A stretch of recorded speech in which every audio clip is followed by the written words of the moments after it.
Court will come to order. It is Monday, November the 24th, 2025. It's 9 o'clock in the morning, and the Kerr County Commissioners Court is now in session. If you would, please rise for the prayer and the pledge, which I will lead. Pray with me. Good and gracious God, we come before you today to do the people's work, but more importantly, to do your work. We ask that you send the power of your Holy Spirit to fill our hearts and minds, that we may know your will, and we may be able to serve the people in a godly way. This is the Thanksgiving season. We're coming off of a pretty rough last 4 months, but we give you thanks for the recovery that we've been able to do so far and the way we have come together as a community. We ask that you prepare our hearts for Thanksgiving. This is Thanksgiving week. And despite our losses over the past few months, let all of us have joyful hearts to thank you for all the blessings that you have given us. And we pray all of this in Jesus' name. Amen. Amen. Join me in the pledge. I pledge Allegiance to the flag of the United States of America and to the republic for which it stands, one nation, under God, indivisible, with liberty and justice for all. Honor the Texas flag. I pledge allegiance to thee, Texas, one state, under God, one and indivisible. Please be seated. Okay, first rule of business. These little critters here, turn them off or to vibrate so as not to disturb the proceedings, okay? And I'm not a federal judge, so I'm not going to take them away from you, but that's what they do, just so you know. They'll take them flat away from you. Oh, my gosh. So the first thing on the agenda for a regular Commissioners Court meeting like this is public input. This is our opportunity to hear from you and what you have to say. We have several people that have signed up to talk to us today. We've got them in special order. I'm going to call them exactly like they were given to me. We ask that you limit your comments to no more than 3 minutes. Identify who you are and which precinct you live in so that we know who you can talk to up here. So with that, the first one I have here is Monica. Is it Cannon? Yes, sir. Okay, thank you.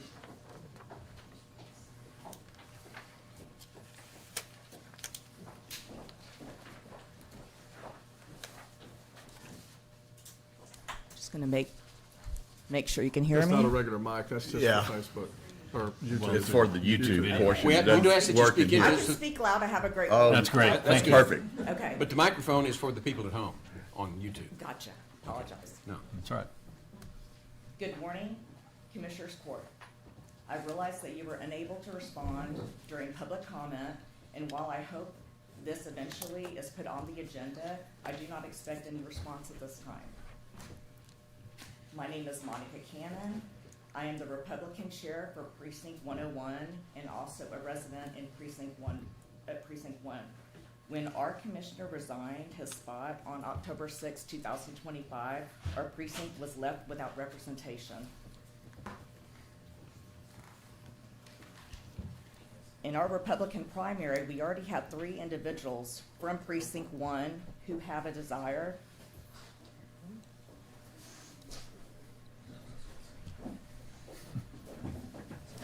excuse me.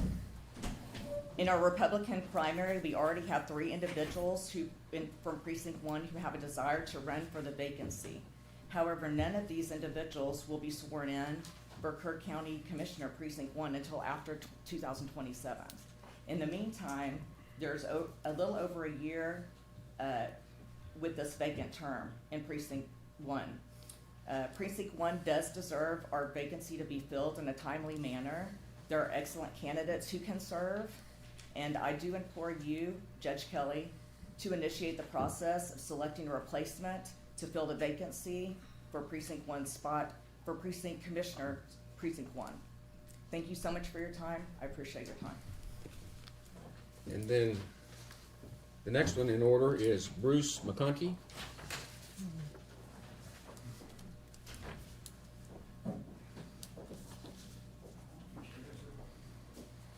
Excuse me. Well, go ahead. It's harmless. You want me to sit down? No, go ahead. Go ahead. All right, good morning, Judge, and good morning, Commissioners and fellow citizens.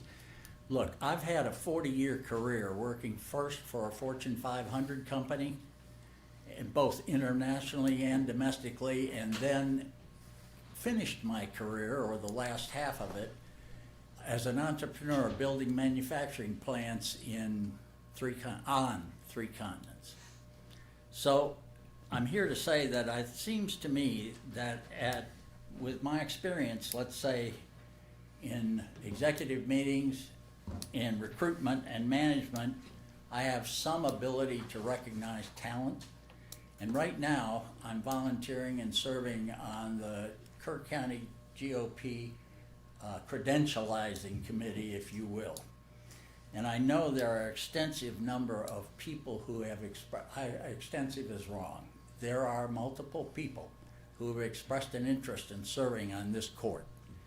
And we would encourage, or I would encourage you all to take active steps to begin the process of assigning or appointing, as it's now, I think, appropriate, a replacement to work on Precinct 1's duties and serve this court. Thank you. And I apologize, I got these out of order. Next one is James Stewart. Good morning, Commissioners Court. My name is James Stewart, and I reside in Precinct 2. I too understand that you will not be able to reply, as this is public comment, but I hope you address this issue in a future agenda item. There is no question that we have a vacancy in the office of Precinct Commissioner 1. Under Texas Election Code, Section 8742A, if a vacancy occurs in the office of a county commissioner, the county judge shall appoint a suitable resident of the precinct in which the vacancy exists to fill the vacancy until the next general election. Those of us who are well versed in the law understand that the operative word shall is an imperative or mandatory command. This is different from Section 8741, wherein the Commissioner's Court may fill a vacancy in the office of county clerk, sheriff, JP, or numerous other offices. The operative word may is permissive. Shall is there not. Our county has had 3 such vacancies in the last 5 years. On July 23rd, 2021, Precinct Commissioner 2, Tom Moser, resigned his spot. Within a month, our county judge publicly solicited and received over 30 applications, interviewed candidates, and selected Beck Gibson. On September 29th, 2023, Precinct 1 Commissioner Harley David Blue was removed from office. Less than a month later, our county judge stated, "I have made the controversial decision to go ahead and fill this vacancy.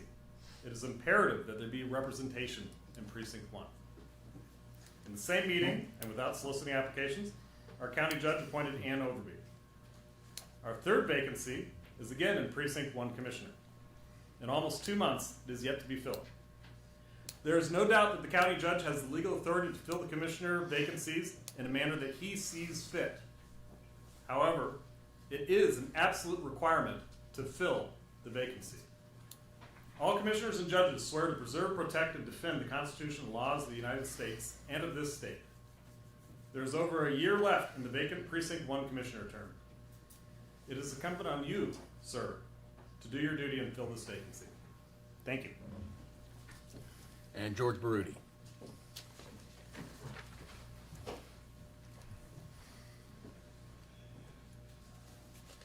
So you're telling me this is a dead mic? Is that what you're saying? No, it's not a dead mic, I but know. when you speak, it all really, this time I thought it was so that you guys could hear me. No, it's Now for I the realize video. it's It's for somebody the else. video that other Okay, people all are right. watching. George Brady, 1616 Glen Road, Precinct 1. I didn't realize we had to say that. So a couple things. I didn't come here for this, but I had a sister turn 6. He talked about bad 4 months. So yesterday, some good news. Had a sister turn 60, so happy 60th to her, and she brought in a new grandbaby the day before. So there's some good news. All right. Maybe you guys don't care about that. But anyways, the real reason I'm here, though, is to sort of follow up on an email that I sent to each of you talking about the ETJ, the pullout of the ag barn or surrounding land. My question and sort of confusion is why it's still ongoing. As I understand it, and as I understand the law, all you are required to do to come out of the ETJ is describe the land that you own or you majority own, and sign the petition and hand it to the municipality, which apparently has been done. After that, it's, all they're doing is verifying that you've signed and that you own the land, which I don't think they're disputing that you own the land. So why to engage in what appears to be, excuse my French, a pissing match over a sign any longer when you've done what you're supposed to do? I don't know. So the real problem is on the city side, them pressing this issue. But as far as I can tell, you've done what you're supposed to do, and you wait 45 days and you're done. So my suggestion is go install the sign, because you've done all you needed to do. There is no interference coming from any other jurisdiction because you have followed the law to get out of the ETJ. To do any different is to engage in a battle over something that's pointless, is just to waste more taxpayer dollars. And you guys can control the county's part of that. You can't control the city. If the city wants to keep battling that, I'm speaking with them as well. It's just pointless. And so it would be nice. I did hear back from one city council person saying that they were awaiting a correct legal description. If that's them disputing that you own the land, that would be a surprise. But I don't really understand what the problem is. And from the court's own words, it sounds like you guys are ready to install a sign. So what's stopping you is kind of what I don't understand engaging anymore. To the point I didn't expect to talk about that has just been spoken about. While I understand is that my time? Then I'll just stop there. Thank you. Thank you, George. Okay, the next item we do have other speakers, but they're on specific items, and they'll be called when those items are called. So with that, let me give this back to Dean. We'll move on to commissioners' comments. Let's start with precinct 1. Yes, sir. Well, it's been an awesome week, awesome 2 weeks. Everything from a wellness event we got to go to out at Western Hills Baptist Church 2 Saturdays ago, all the way up to this weekend with the tree dedication that we had. At the tree dedication yesterday, or not yesterday, Saturday. I'm off a day. We did have Todd Bach read a proclamation from the governor. We were waiting to receive the certificate from the lieutenant governor, and we did not get it in time, so I'm going to go ahead and read that today at court. It says, "The state of Texas, to all to whom this presents shall come greetings. Know ye that this certificate is presented to the men and women of Kerr County, Texas, who have come together to build a safer and stronger future. In recognition of the Spirit of Liberty Foundation's living memorial of resilience, and in honor of Kerr County community's overwhelming strength and resilience, and in remembrance of all those affected by the 2025 Guadalupe River floods, by Lieutenant Governor Dan Patrick, was presented the state capital of Texas, sovereign state of Texas, in witness whereof the authority vested in me, I have hereunto set my hand and official seal of office of Austin, Texas, November 17th, 2025, from Lieutenant Governor Dan Patrick." And I thought it was real nice for the recognition they had. We had a wonderful event. If y'all get an opportunity, we did plant that was donated by the Spirit of Liberty Foundation, a real nice Texas red oak tree down at Flat Rock Park. Had a wonderful event, followed up by our parade that was just incredible. Thousands of people there. I think it was probably one of the best ones we've ever had.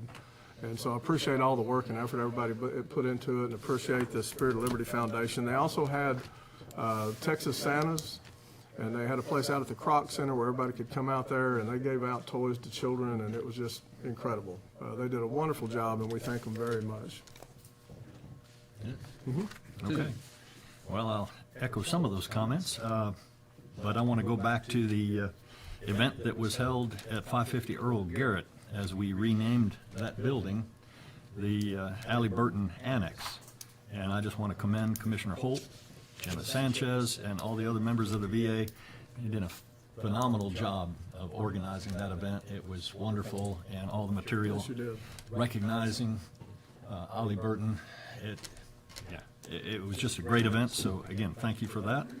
Also attended, and you failed to mention it, but the reopening of the Dietrich Center on Saturday the 15th, and that was an excellent event. Great to have Governor Abbott there, as well as State Representative Wes Verdell in attendance.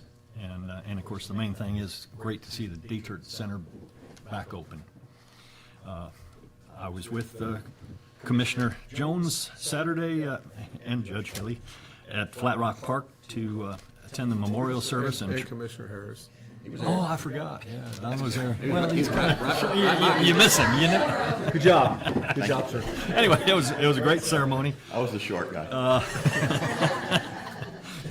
And tree looks great. Unfortunately, we don't have the commemorative boulder yet, but that's coming soon, I'm told. So thank you to everyone involved, Spirit of Liberty, and Mosty Nurseries, Maldonado that helped plan it. I was there for that too. So I think it's going to be a great addition to the park, and much more to come. Then just an update for the court, the Alamo letter plaque, Liberty or Death, that has been shipped. I don't know if it's arrived yet, but it should arrive imminently. And I've reached out, made contact with the same company. It's Boulder Design of Fredericksburg, because we need to mount it to something. And as soon as it gets here, I'll take it up there and work with them and figure that out, and we'll bring it all back to the court for approval, because that will be another donation that needs to be accepted, and then we'll find a final resting place for it. We do have Commissioner Holt, Shane Evans, and myself met after the last court to pick out a location. We think we have a good one, but we'll run it past the court. Let's see what else. Let's see. I also attended the Christmas parade, and again, commend Kerrville and everybody involved in organizing that. It was great. I had a lot of fun walking alongside and being in the shadow of the Bearcat and the individual that was up in the turret. But anyway, I had a great time. Wishing people Merry Christmas and Happy Thanksgiving. The last thing I'll mention is I gave a presentation on battery energy storage systems at the Kerr County Patriots Club last Monday. That was on the 17th. We had a good turnout for the event. And if you missed it, the presentation is posted on my website at richpaces.com. And with that, I'll just close by wishing everyone a very happy and safe Thanksgiving. Thank you. 3. I'd like to give thanks for a few things, and that's kind of my comments. First of all the folks that have been involved with the animal control building. Not an easy task, right? Over budget, a little bit delayed, but I wanted to name a few people out. First of all, Daniel, the engineer that's involved with the company, stepped in and is doing a wonderful job. Daniel Morbito. Reagan Givens, our animal control officer, who's got his team together, finding ways to pinch pennies, to make things happen. Just as far as running a shop and doing a building, is doing a wonderful job. Very grateful for him. And then lastly here, Jonathan Letts, who's been so involved in that building. Very, very grateful. On Veterans Day, we had a lot of events, one of which in particular was mentioned. And I'll tell you, if you see Jenna Sanchez, give that girl a high five. She literally did everything. I didn't change a single word in her script. She is simply an amazing long ball hitter. So I wanted to make sure y'all understood that. It was all her. It was so easy for all of us to look good as a county because of her efforts. And what a great fitting event. And to have that attended by not just one, but 2 World War II veterans is crazy to think that's possible in this day of age. Tom, thank you for the work, the meetings that we've been having the last couple weeks back and forth. I'm grateful for your service. Thank you. And then lastly, I'm going to give you a shout out, Senor Paces. Hill Country Energy SRPC. We had a great meeting. We actually had the PUC lawyer, the Public Utilities Commission lawyer come, and it was a wonderful attendance. And I think we're doing the right thing by bringing light to that issue, and it's purely been by his leadership. So I'm grateful for that and the continuing existence of that body. And lastly, I'll be traveling up to Mexico, bring firewood for my dad. So that's what I'll be doing over Thanksgiving. And that's a wrap from here. Thank you. Good stuff, good stuff. All right. I'll touch on the parade that this last Saturday a little bit. You know, it's really grown, and it's phenomenal how many, they had right at 100 entries. And if you haven't driven past the courthouse at night to see the lights and stuff, it'll take your breath away. It's really looks fantastic. Another parade coming up, December 6th, the Ingram Christmas Parade. I believe it kicks off at 6 o'clock that Saturday, so take it in as well.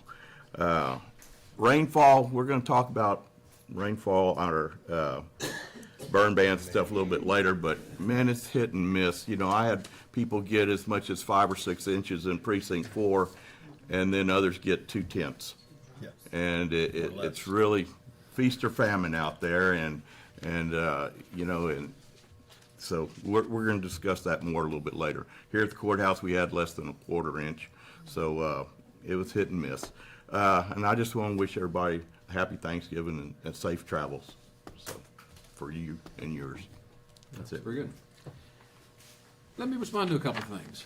Precinct 1, I want the world to know not a single soul has contacted me, has discussed it with me, has made any recommendations, has offered to serve. No one has contacted me about that open position. No one from the party, and no individuals. And quite frankly, because when an office is vacated, such as Precinct 1 was, the law does provide that we can appoint somebody. The law also provides that if you're a county with more than, 250,000? 250? If the judge doesn't appoint, then the court is authorized to make the appointment instead. My hang-up on this thing is, who's better than Tom Jones? You bring me somebody that's a better commissioner than Tom Jones, and we'll sit down and have a serious conversation. But he has been everywhere throughout this disaster, tirelessly at the command center, reporting to me almost every day. I cannot have a better work partner other than the people on this court. I'm not going to shun anybody, but Tom has been essential. I just wanted the public to know that. Now, in response to the ETJ problem, I'm tapped out on that. I'm not in the loop. I understand that the county attorney is in the loop. There's some kind of problem with deeds, and I don't know what it was. It is. They're getting our county surveyor. Most of you probably didn't realize we had a county surveyor, did you? We do. We do. Lee Vogel. Getting him involved in it, and probably the county attorney involved in it to see what that legal impediment is before they go ahead and approve our request to be removed from the ETJ of the city. And then the other thing that I would point out is on the burn ban. You will recall back when the flood happened, and after it receded and things started drying out, people wanted to be able to burn in what I call the unaffected areas. We sat down with the maps over at the EOC and came up with what was the affected area, which is everything in the floodway. And that was from high water mark to high water mark. And that was a burn ban that we kept in place. What we did back then was above the high water marks on each bank, on each side of the river, we lifted the burn ban back then with some special restrictions. And that is you don't start the fire too early in the morning while it's still dark. We want to start them in a timely manner and have them out before the sun goes down. And all of the restrictions that we That's had. not a special restriction, that's a routine restriction. Well, but it's one that we really want to enforce. Absolutely, but Now, what we did back then during the disaster, because we needed to be able to make decisions quickly in the command, in the EOC, the Emergency Operations Center, it is by statute my authority to put on and lift the burn ban. Historically, my predecessors, and I have agreed with them, and I have reiterated that to every single commissioner on this court, that I agree with our precedent, and that is that the 1,100 square miles that represents Kerr County, it's long and it's narrow. It goes from way up on the divide to Comfort. It's pretty narrow. The weather conditions are extremely diverse. They're not the same. And so we delegate to each precinct commissioner. I delegated to each precinct commissioner before the burn ban that we did for the flood. That's what I'm trying to make the distinction. Delegate to each commissioner, and they handle that. They put the burn ban on, they take the burn ban off, and they do all of that with the blessing of this court. And what, item 1.20 that we'll get to later today, we're going to discuss that. And we'll try to get this situation addressed. So that will be addressed today. And then finally, in listening to some of the comments today about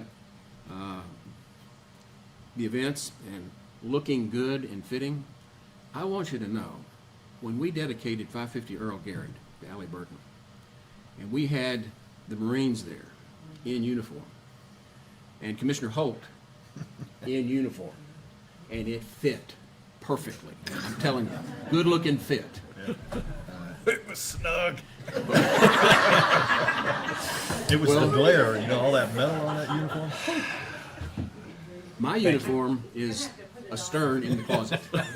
Will never be worn again. So with that, I need to make a couple announcements as we start the consideration agenda. Item 1.4 has been dropped. It will be rediscussed at another time, but it's not going to be addressed today, so we don't need to get into that. And we also are going to have an executive committee meeting at 3 o'clock today. We're not going to adjourn at the end of this session this morning. We're going to recess. And we will come back at 3 o'clock because we have candidates to be considered for the AgriLife position, Ag Extension Agent. the extension agent. And so that's what we're going to do. If anybody wants to come back for that, I think it's probably going to all be an executive session. We will have to come out of executive session if we decide to offer the job to somebody. But that's about all that's going to be going on. So with that, let's go on to the consideration agenda. Item 1.1, consider, discuss, and take appropriate action to approve a declaration stating that it is in the best interest of the citizens of Kerr County that a specialty mental health court be established pursuant to the Texas Government Code, Chapter 121. Judge Harris. Welcome to Commissioners Court. Thank you, Judge. Thank you, Commissioners. I'm excited. We are going to start a journey filled with hope. We have many people that are involved in our criminal justice system with mental health issues and sometimes substance use issues that need a separate court to help them. A specialty court is designated by the government code, by the state of Texas, and the first step to establish one is you. We need your permission to start a specialty court for mental health. We have about 200 specialty courts that are registered with the state. Most of them are adult specialty courts. We already have one that was established in 2019. Judge Emerson began that with your permission, and Judge Patillo has continued it. It is an amazing court. If you ever have a chance to go, you should. They change lives. It's completely different from the adversary system. It's collaborative. We work together.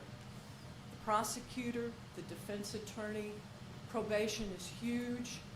We have today also our Hill Country mental health directors and their colleagues.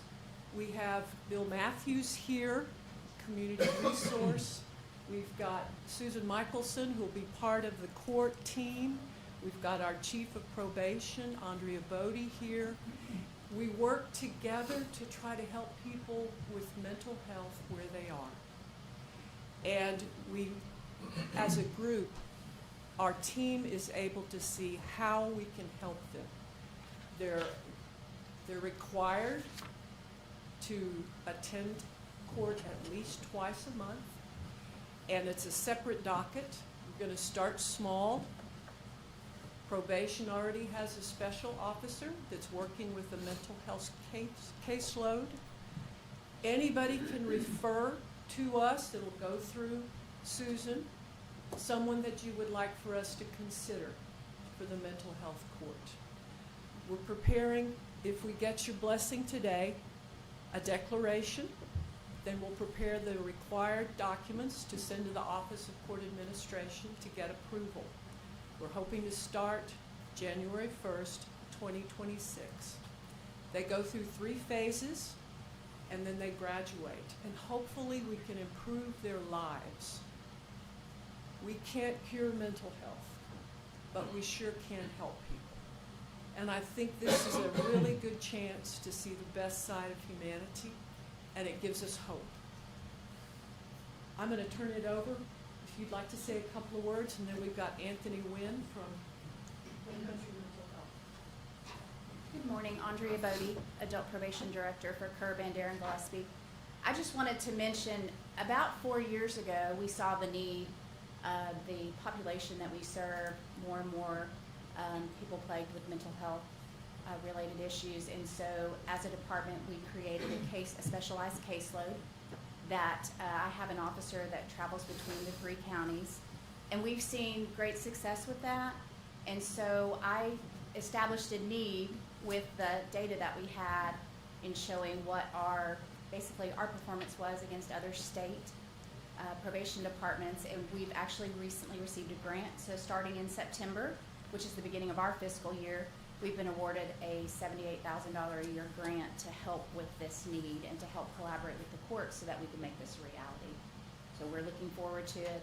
I know in speaking with my officer, she receives special training to be able to handle this population. She does a fantastic job. Fortunately, unfortunately, depending on how you look at it, I see the need for us to have a secondary caseload. We're already having to overflow some of the cases because we have so many in the 3-county area. Kerr County is definitely our most populous within the caseload, but I'm hoping that you will give support to us in this endeavor. Thank you.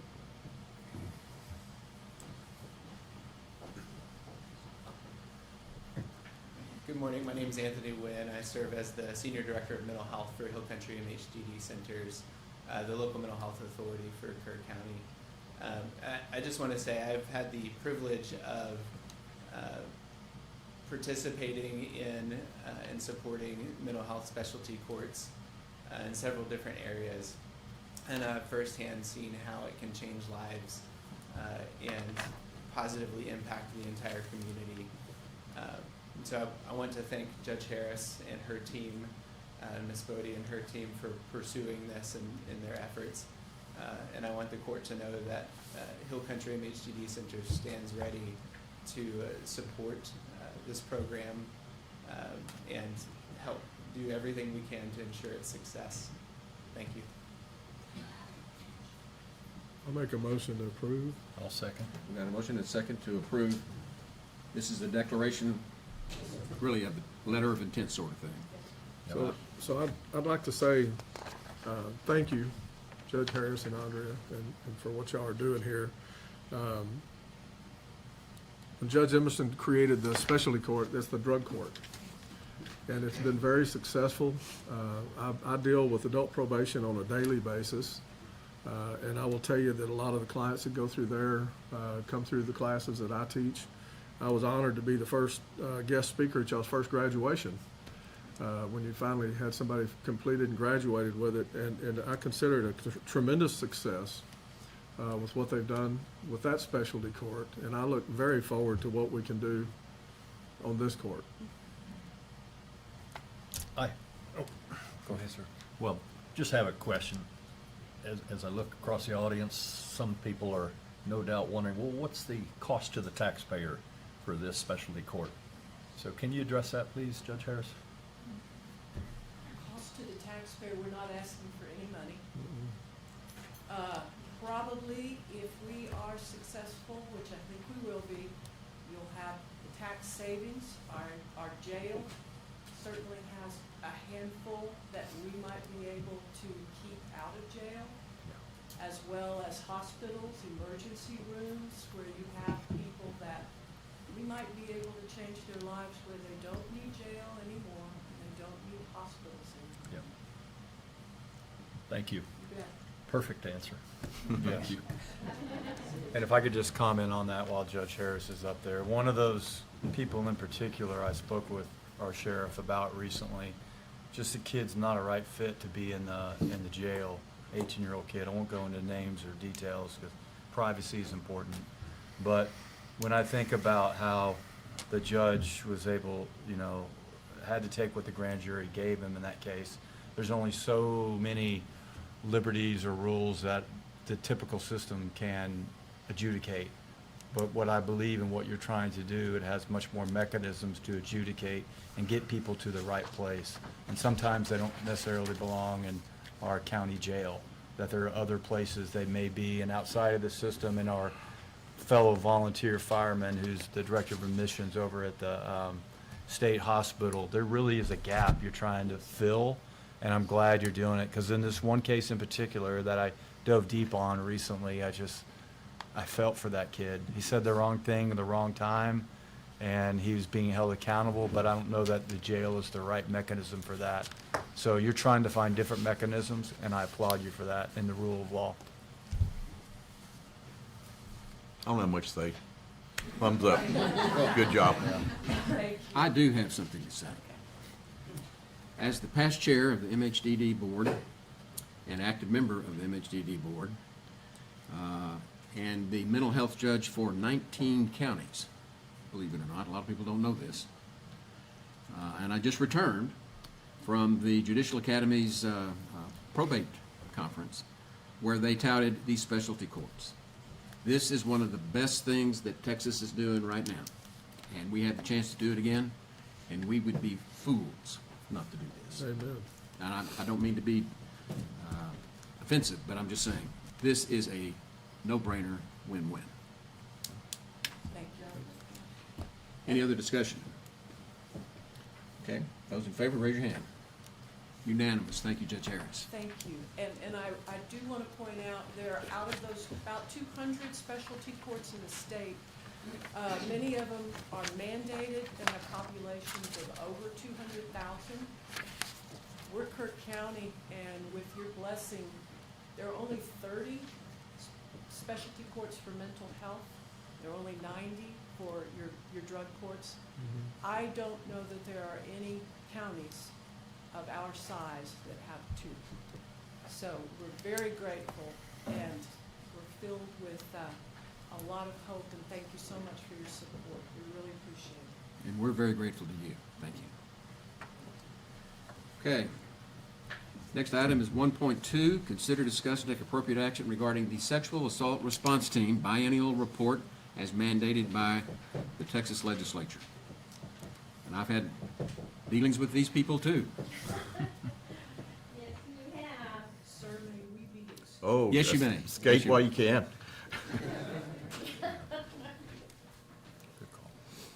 Yes, this isn't for everyone. We can talk about.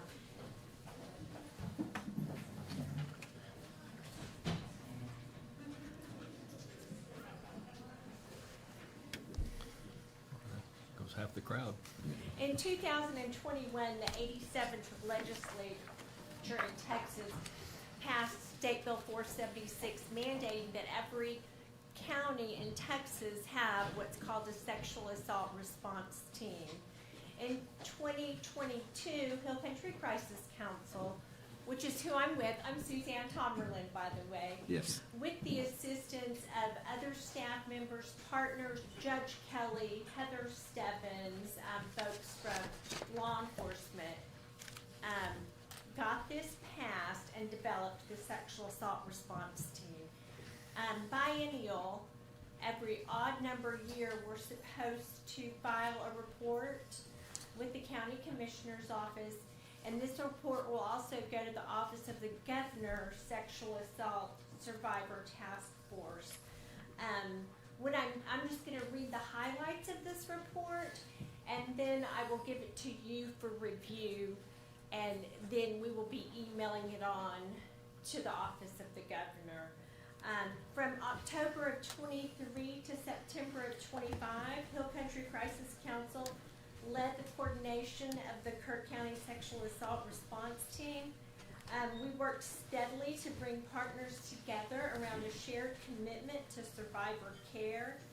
Throughout this period, Hill Country Crisis Council strengthened advocacy efforts and deepened community partnerships by fostering ongoing dialogue We hosted targeted trainings and encouraged collaboration across the agencies in this county. This biennial report reflects the progress made during those 2 years and outlines the next steps that we need to build a stronger SART, sexual assault response team. We want to add 2 more counties, expand meeting participation, and increase opportunities for case review to uphold the highest standard of care for sexual assault survivors in Kerr County. The response team members are myself with Hill Country Crisis Council, Kim Olden with Hill Country Crisis Council, Jonathan Klein with the Kerrville Police Department, Clint Massengill, Kerr County Sheriff's Office, Leslie Lehrman, Mercy Gate Ministries, Lisa King, Peterson Regional Medical Center, Stephen Harpole, the DA with the 198, Lucy Wilkie, the DA with the 216, and Kara Breeden, founder and CEO of Texas Forensic Nurse Examiners. The statistics during that time, Hill Country Crisis Council provided 28 accompaniments to forensic exams, and we provided 104 clients with counseling and advocacy. We also provided 29 nights of shelter to clients that were survivors of sexual assault. Mercy Gate Ministries provided services to 137 exploited or sexually trafficked survivors. Peterson Regional Medical Center provided 29 forensic exams on survivors. The 216th District Court had 1 indictment, 1 disposition, and has 2 active cases. The 198th Texas District Court had a harder time getting their numbers separated between adults and children, and they have told us they had 31 indictments. So probably most of those are child cases. The Kerrville Police Department had 23 sexual assaults reported and investigated 21. The Kerr County Sheriff's Office had 35 reports of sexual assault and investigated 35. Hill Country Crisis Council now has a team of 10 sexual assault advocates who respond directly to hospitals, law enforcement agencies, and court proceedings. We'll be adding 2 more in December, and our presence ensures that survivors across Kerr County receive informed, compassionate, and consistent support at every stage in the process. We are the sexual assault program for Bandera, Gillespie, Kendall, Kerr, Kimball, and Mason counties.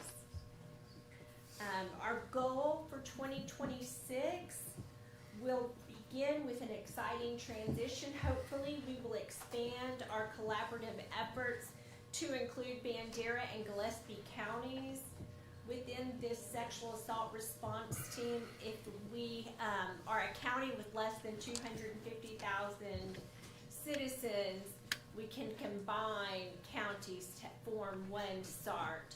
So we hopefully will become Hill Country Sexual Assault Response Team. And with this growth, we will reflect a more unified regional approach to supporting survivors across the Hill Country region and aligning with statute. I'm going to leave this report for your review, and then I'm going to ask Jody to email it to the Office of the Governor. It needs to come from the Commissioner's Court. So does anyone have any questions? No, but we all have to ask Jody to help us. Do what? We all have to Rely ask on Jody Jody. to help us. Yeah. Thank you so much. Do we need to? Motion to receive Motion the to receive. report. I'll make the motion. Okay, Yeah. second. Okay. Yeah, motion and a second. Okay. And as part of the discussion, this was mandated by the legislature, and, now, come on, Susan. Oh, well, I wanted to get out of everyone's way. And we missed the deadline. We didn't know it. It wasn't brought to our attention, and so we had to scramble to put it together. And I had no idea the volume of this issue. It is horrific. We're a target-rich environment for a 12-step program. I think we're a target-rich environment for this too. Sure. But these are things that have to be done. And this is so, what you do is so vital to our community. We really appreciate it. Well, you were an integral part of getting this going, and we really appreciate I just cracked the whip. it. You did crack the whip. Thank you very much. Any other discussion? Who made the second, Judge? I did. Okay. Mr. Holt? Those in favor, raise your hand. Unanimous. Thank you. Moving on to the last timed item at 9 o'clock. We're running a little late. Sorry about that. This is item 1.3. Consider, discuss, and take appropriate action on a request from East Kerr Initiatives to move forward with Phase 1 of Lions Park restoration, including but not limited to riparian stabilization planting along the water's edge. You don't look like Jeremy Katie. Walther. Katie You're not Katie Green. could not make it today. And I'm sorry that you have to settle for me instead. Katie and I are working very closely together on this project. This is very much a community project, and the community engagement and community input continues to be there and be very high. And so we want to take advantage of that. We want to take advantage of the growing season, and we want to take advantage of the fact that so many riverfront and creekfront owners are looking for demonstration sites as they consider land management practices post-flood. And so the intent of this is to take money that we raised through a fundraiser. We raised about $10,000 for Lions Park. So we want to apply those funds and build a small demonstrative planting site on the corner of the park in an unmowed area that won't have an impact for current use. It won't have an impact for accessibility to the river. There's no cost or impact to the county and park maintenance crews as well. And as per our MOU, we promised that we would come to you before we did any work. This is a baby Phase 1, our request that we do this work. Okay. I'll make a motion that the court approve beginning Phase 1 of the Lions Park restoration and riparian stabilization plantings along the water's edge. So this is basically a 20-foot by 250-foot strip that, as he's pointed out, is overgrown. It's just all kind of invasive species. Nobody uses that portion of the park, so it'll be no problem. They're going to fence it in to protect whatever seedlings come up from deer and so forth. So my motion is, however, subject to all volunteers who are working on this signing off on the liability release agreement, which I know our county attorney strongly recommends. I'm not sure if they've forwarded that back to them yet, but before you start work, we'll need people to sign that liability agree. So I think this will be a good step forward in a long journey to fully restore Lions Park. So I thank you. That's my motion. Second. Got a motion and a second to approve the Phase 1 commencement at Lions Park Restoration Project as presented. Any discussion? Yes, sir. I will tell you, I'm on that riparian recovery group, and I work with a little bit with Jeremy, mainly with Katie. These folks are working tirelessly, volunteer hours. Jonathan runs that committee, and the hours they put in serving this community, outstanding. I really appreciate everything y'all are doing. You're doing an awesome job, so thank you very much. I echo that. Yeah. Well done. Any other discussion? Those in favor, raise your hand. Unanimous. Thank you. Thank you. Skipping down to the next item would be 1.5. Consider, discuss, and take appropriate action to approve a request for emergency funding for the Kerr County Airport to pay for legal fees for work done in connection with the land acquisition of the property directly to the east of existing airport boundaries. And you're not Mr. Shalazy? No, I'm the line replaceable unit. My name's Kerr Griffin. I'm the airport manager. Scott had a business conflict and couldn't make it here this morning. This is to cover the tail end of hopefully this journey that we started about this time last year in acquisitioning the 54 plus acres due east of the airport for potential growth down the road. Basically, these items were not covered there. We didn't have the budget in our existing fiscal year 25 budget. And these are the bill, this is the bill to put this thing to bed. We're asking, it came up as part of our fiscal year 25 audit between Tanya's office and the office across the street run by Julie Behrens. And we need to get this taken care of so we can close out our 25 books and get that audit complete.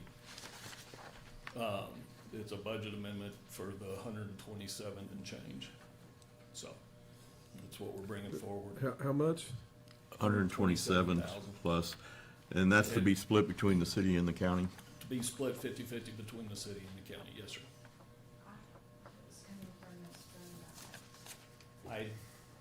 If it's an amendment, I think it There is is. some money in it. I understand that it pulls us down below. We just gotta get through all the paperwork to make sure that it happens. She's here. Currently, the county does not have any money for this project Right. that has been budgeted.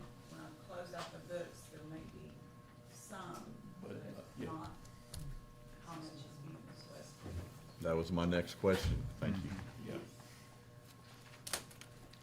Any other discussion? You have a motion? No? Just for vote, I'm gonna make a motion to consider and discuss as appropriate action to approve the request for emergency funding. Understanding it's 127 that Yes, you're sir. asking for. It's half and half between city and county. Yes, sir. And we still have to find the money at the end of the year. Yes, sir. It's contingent upon that. For the purpose of that, I'll make that motion and get a vote. It's 127, 6,040, no, yeah, 127, 641, 57 to be split. Thank you. When you said before the end of the year, what do you mean by that? This Fiscal. This fiscal Fiscal year. year. This- Let me give you a second Don't they need for the money now? discussion. We didn't get a second yet, did we? No, we haven't. I'll give you a second. So we've got a motion and a second. Discussion? Yeah, just, don't we need the money right now, or when are you gonna have to pay this? It's due now. Yeah. But everything's closed out on this whole effort. This is the only outstanding piece of the paper we have. So it's not really a matter of finding the money by the end of the year, it's finding the money now. Yes. Now, So- we will be getting 3.2 back from TxDOT Aviation in August is the schedule to get that reimbursement. And That's this my- would that's also my fall understanding. under- August though, because typically I'm that not- timing is pretty, I'm not sure about the August. yeah. Because it is the That's state. what my TxDOT guys are. Well, I've heard told me that. this week. I've heard I that. understand. The paperwork is all in place and Yeah, they're usually pretty slow. But How much again? 3.2. These are typical TxDOT grants. Correct. But just to clarify for people, that the way the budget process works is we do have contingency funds. So there is money that we do have in the bank to be able to pay obligations. This is an exigent circumstance. Yes, sir. That this request is. And so we owe the money, Yes, sir. and And Kirk, just so we understand, I think it's important for us, the court, to understand the budget. You know, we desire to hear more of the budget and what the requirements are. We've talked about that before. And now, you know, you come at a time where you feel you really? $127,000, you know, like, it's not embraced with a great sense of, oh, I'm excited to pay for that. The rest of your budget, the rest of the budget that this was committed, can you give us an example of things that, if this is a unknown budget This was an requirement? uncommitted. This is costs associated with the land acquisition that we had no budget for. That's why you guys funded half of it earlier in the year, after many meetings and a whole lot of puts and takes. The city paid for their half and you guys paid for your half, and the office here in the courthouse sent a check to the folks that we bought the property from. This was a cost that was involved in that, but wasn't included in doing that effort. So therefore, we never had this money budgeted. Our annual legal budget, supporting the airport is, we budget $20,000 to do annual stuff. make sure our leases are right, make sure, you know, things take care of legally as far as the airport's concerned. So, yes, sir, no way was this ever part of the fiscal year 25 budget. Our portion would be $63,820 and some change. And I would remind everybody that this was a very unusual circumstance Oh, yeah. for the airport. We had been planning to buy that property for a long time. At a very reduced rate. At a much reduced rate from the original owner. And at the last minute, a developer from Fort Worth, I think Yes, it sir. was, came racing in, and they bought it, and they started putting in a road and subdivided it, and then wanted to charge us a small fortune for it. Yep. Uh, They did. And I think I blew a gasket back then, I'm not sure. I think I've got it back on, but I was pretty upset about Right. it. And we eventually went to mediation. It took us several times, but we finally got the thing settled. And part of the fallout was, we did not get the attorney's fees at the time. Right. We did not know them at the time. And they've since come due. This is an obligation that, as painful as it is, as much as all of us have winced at having to deal with these folks, we need to pay our lawyers. They did us a good job. And we're looking for you to look at your budget, see if you can help find some money to offset this, and we'll look at our budget. But I don't think we have any choice but to go ahead and go forward with Right. this. We had an additional about 60 grand that came in these items that I got covered under last year's Yeah. dollars. Surveyors, appraisers, those kinds of fees.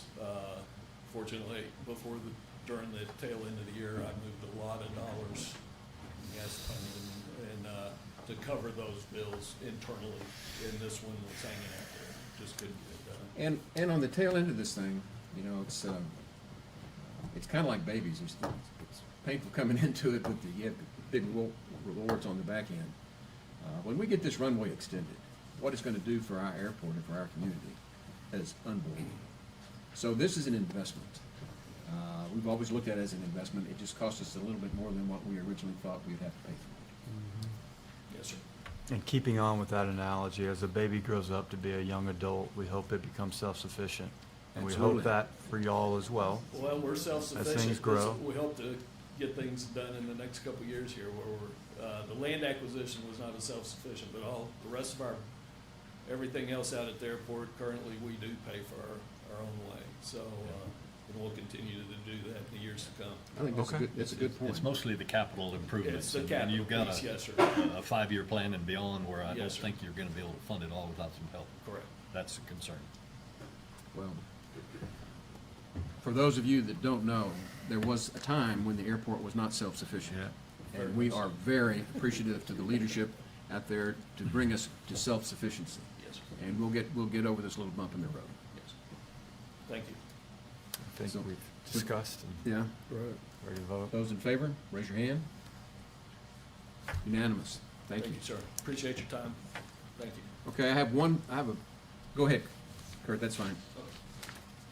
A personal privilege that I'm going to exercise before we take our morning break is to fast forward to item 1.14, which is to consider, discuss, and take appropriate action to replace Amy Palmer with Christy Richards on the Emergency Services District Board number 3. And she's here, and I don't want to keep her waiting any more than you already have. That's all. So, Yeah, I'm gonna make a motion that we go ahead and approve the appointment of Christy Richards on the ESD number 3 board in the role of replacement for Amy Palmer, who will step down, I believe it's from January 1st. So it's a 2-year term, and it'll be effective from January 1st, is my Second. understanding. And Christy is here today, ready to be sworn in. okay. So we have a motion and a Yeah. second. Those in favor, raise your hand. Unanimous. If you would come forward.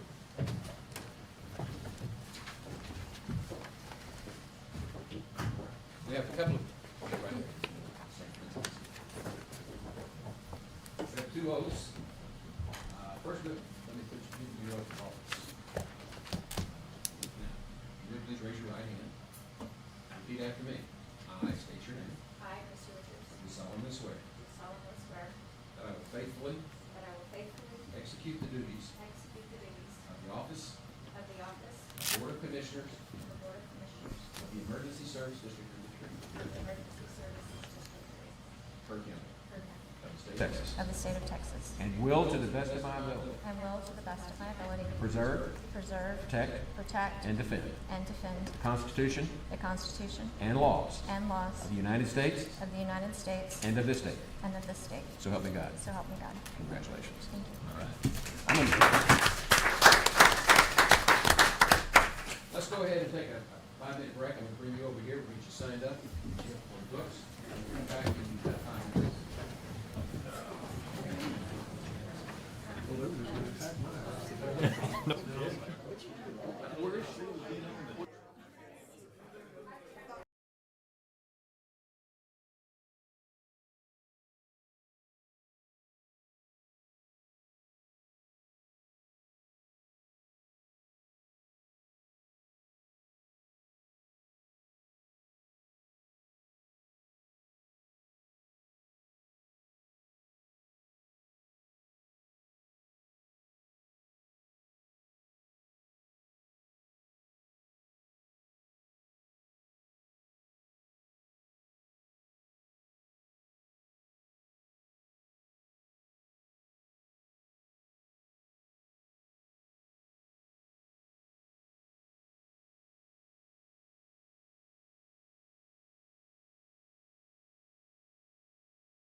No, excuse me. We have a timed item. I got a timed item, don't I? Oh, A 10 Oh, o'clock yeah. item. It's 1.15. yep. For those of you who don't understand what we're doing here, when you have a specific time, we have to stop what we're doing and take that item up as the next agenda item. So this is 1.15, consider, discuss, and take appropriate action for the court to open and receive bids and award a contract to the lowest qualified bidder for the 2025 Disaster Recovery Bridge Rehabilitation Project, number 959488, and parentheses 25-0026, 02 July severe weather number 4879 DR, Cade Loop Bridge damage number 1726721. I think we got it sufficiently identified, Charlie. You may proceed. Thank you, Judge. We've got some bids that we're to open now, so if we could get those opened up. I don't know how many we received, but Three. Got three. three, so 3 bids. Just we can have someone read off the total bid amount for each one. I'm your guy, Mr. Hastings. If you are ready, Yes, sir. I have the first one. It is from a local company called J3. And the contract sum comes out to $2,114,210. Again, that's 2114210, and that contract sum is everything from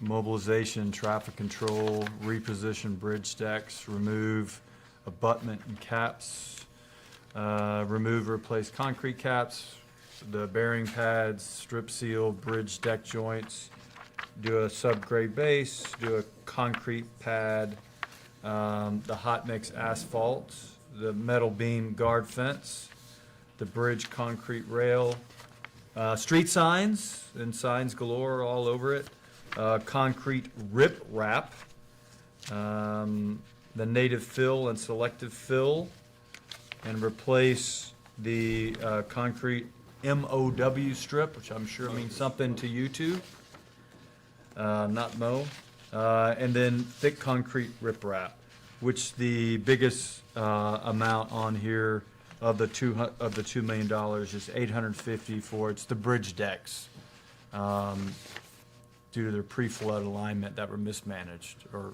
misaligned. That is J3. Let me grab the next one here.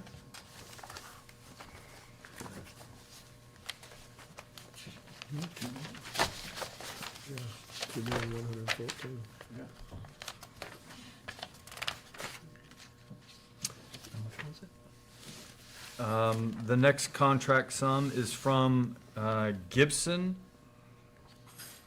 and Associates.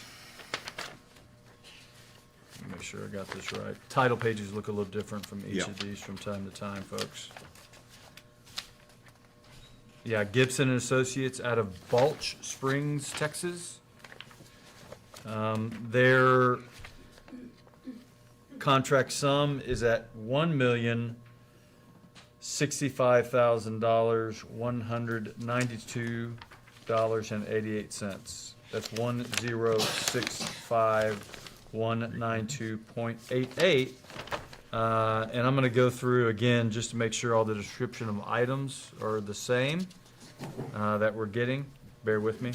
Mobilization, traffic control plan, bridge decks, again, remove and replace abutment end caps, the concrete bent caps, the bearing pads, strip seal deck joints, approach subgrade base, concrete pad, the hot mix asphalt pavement, the metal beam guard fence, the bridge concrete rail, the removing and replacing of the street signs, the concrete riprap, the native fill with select fill, the concrete MOW strip, and the mitigation of the riprap. Again, it looks like the same items that are on here, but substantially different price. Their largest category again, but this time at $290,000, is the bridge decks for realignment. Third, These two pages. is, It'll be the second page. It took me a while to find it. the company, Yeah. Nitschke Group out of Austin. think that might On be Austin and the- Giddings, Texas. That might be the, Nietzsche, I think that's- I think Nitschee. that's the insurance company for that. Okay. And it does have the bonding agent as Time Insurance Agency, and that is the insurance agency. Alan Keller. Yeah. Thank there it you. is. Kind of hard to find it in some And I of this think stuff. Alan. Yeah, they Keller look might all be a different, sub the forms. To the primary. They're out of Fredericksburg, right? I think it's Alan Keller. MPB And is Taylor what I'm Contracting? getting at. And I think they're. You're gonna using go Alan through Keller all as this sub. stuff anyway. So, yeah, they're kind of a consortium of three different groups doing that one. That total is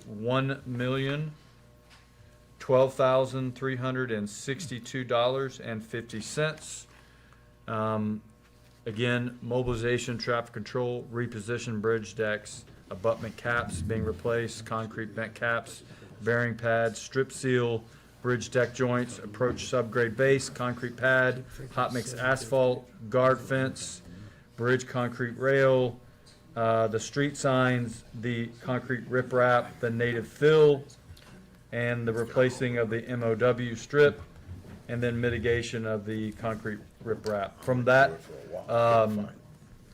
group, at 1 million, I'll read it out, 1012362.50. The largest amount within that, again, is the reposition of the bridge decks. 3 bids, 3 different companies. Yes, I'm gonna go over the last one. What I see on here, Good luck. There should be a signature page. Yeah. Sounded like it was NPD. They're local. it says subcontractors.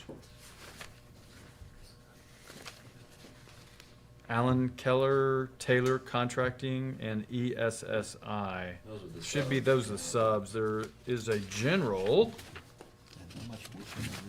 Wish they made it look like the first one, which is easy to find. I know. I went through it.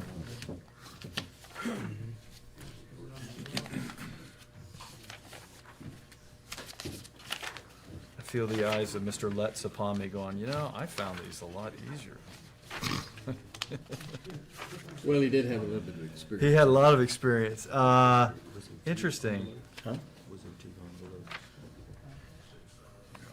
I see a signature.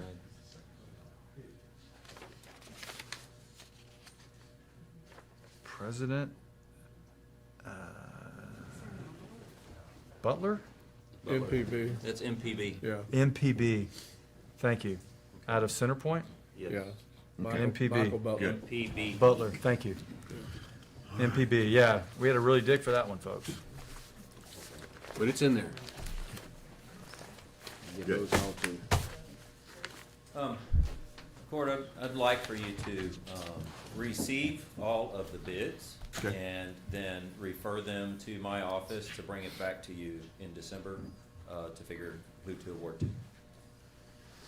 I make a motion that we receive the bids and refer them to the county engineer for action later on. Second. Any discussion? Those in favor, raise your hand. Unanimous? Thank you. Okay, we'll go back to the regular agenda now. That's the end of our timed items. It's item 1.6, which is to consider, discuss, and take appropriate action to accept donations of Kerr County Animal Control totaling $100 for the month of October 2025. Mr. Gibbons. Good morning. These are our October donations made to us. Motion to approve. Second. Got a motion and a second. Any discussion? Those in favor, raise your hand. Unanimous. Item 1.7, consider, discuss, and take appropriate action regarding a change order from J.K. Bernhard to add electrical outlets as required for IT room and installing transformer from Kerrville Public Utilities Board for the new Kerr County Animal Control Facility. Good morning, Jonathan Letts here. You have a copy of the change order I handed out before. They're all for adding additional electrical outlets. The transformer is not on this change order. I'll just discuss that under item 1.9. But these are all additional electrical outlets that were needed. Total amount is, total it, 30,000, close to 30,000. These funds are in the overall budget for animal control, but we're gonna have to wait until the final budget numbers are in from last year, and then we'll figure out which rate will come back with a budget amendment to move the funds into the appropriate line item. But there are funds in the budget for these. Okay, I'll move to approve the action regarding a change order from J.K. Bernhardt for electrical outlets as stated by Jonathan Letts. Second. Under motion and a second. Discussion. Questions?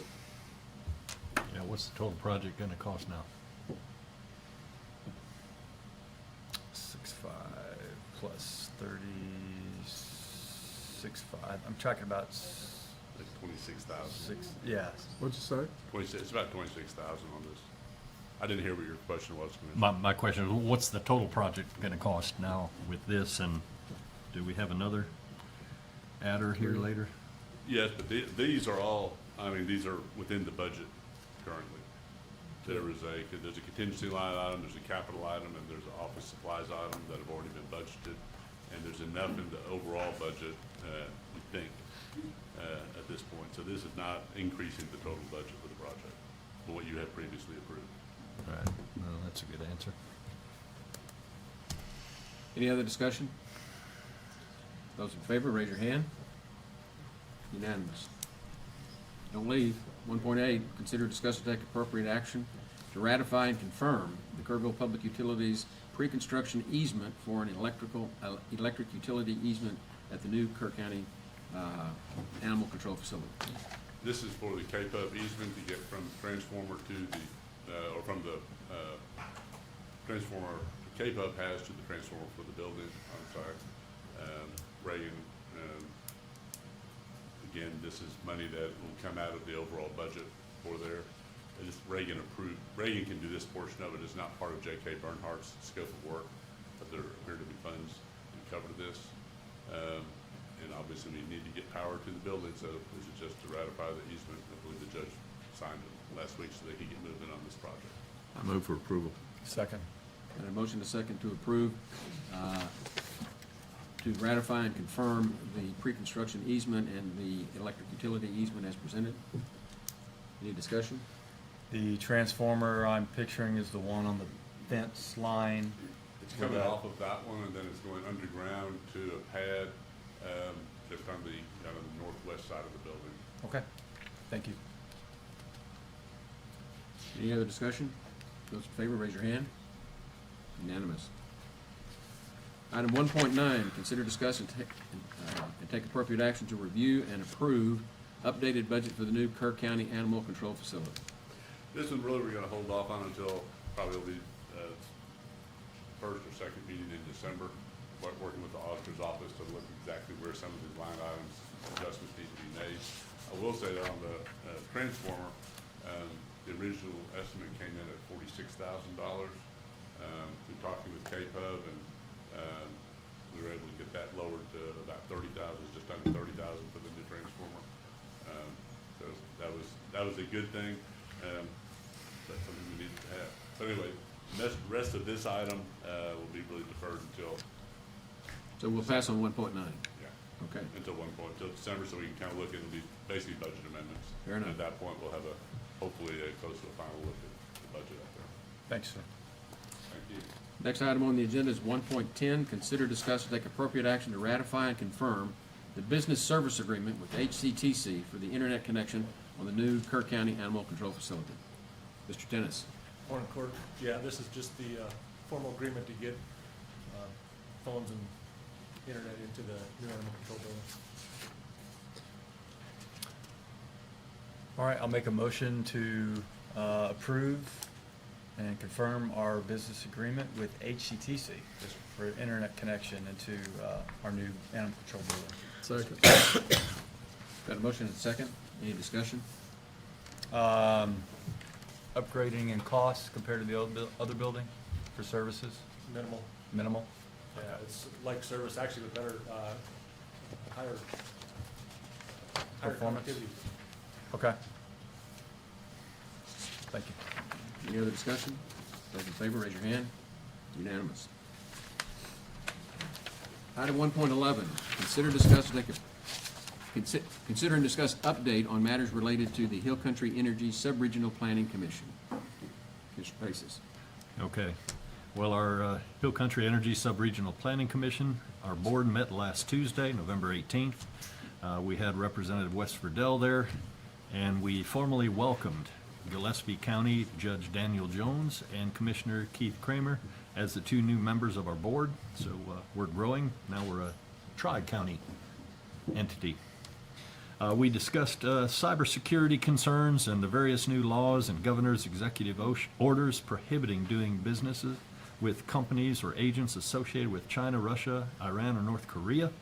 In fact, there is also a requirement to not have components from any of those companies that would be connected to the grid.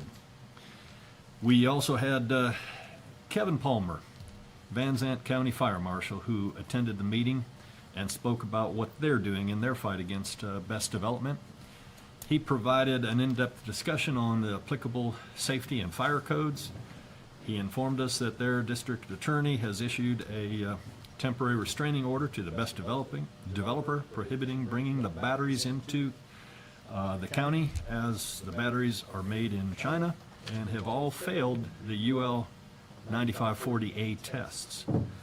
So he mentioned that they've been successful in their county as they've been very united, including the Commissioner's Court, their DA, district judge, and as a result of that unity, they're all on the same page. And you know, they're not saying, no, you can't come into Van Zant County, but what they're saying is you must completely comply with all applicable codes and regulations. And right now, as a minimum, there are others, I'm told, but they are not compliant with respect to the battery tests under UL 9540A. So we then also had Mountain Home Volunteer Fire Department Chief and President of CARFA, Brian Alexander.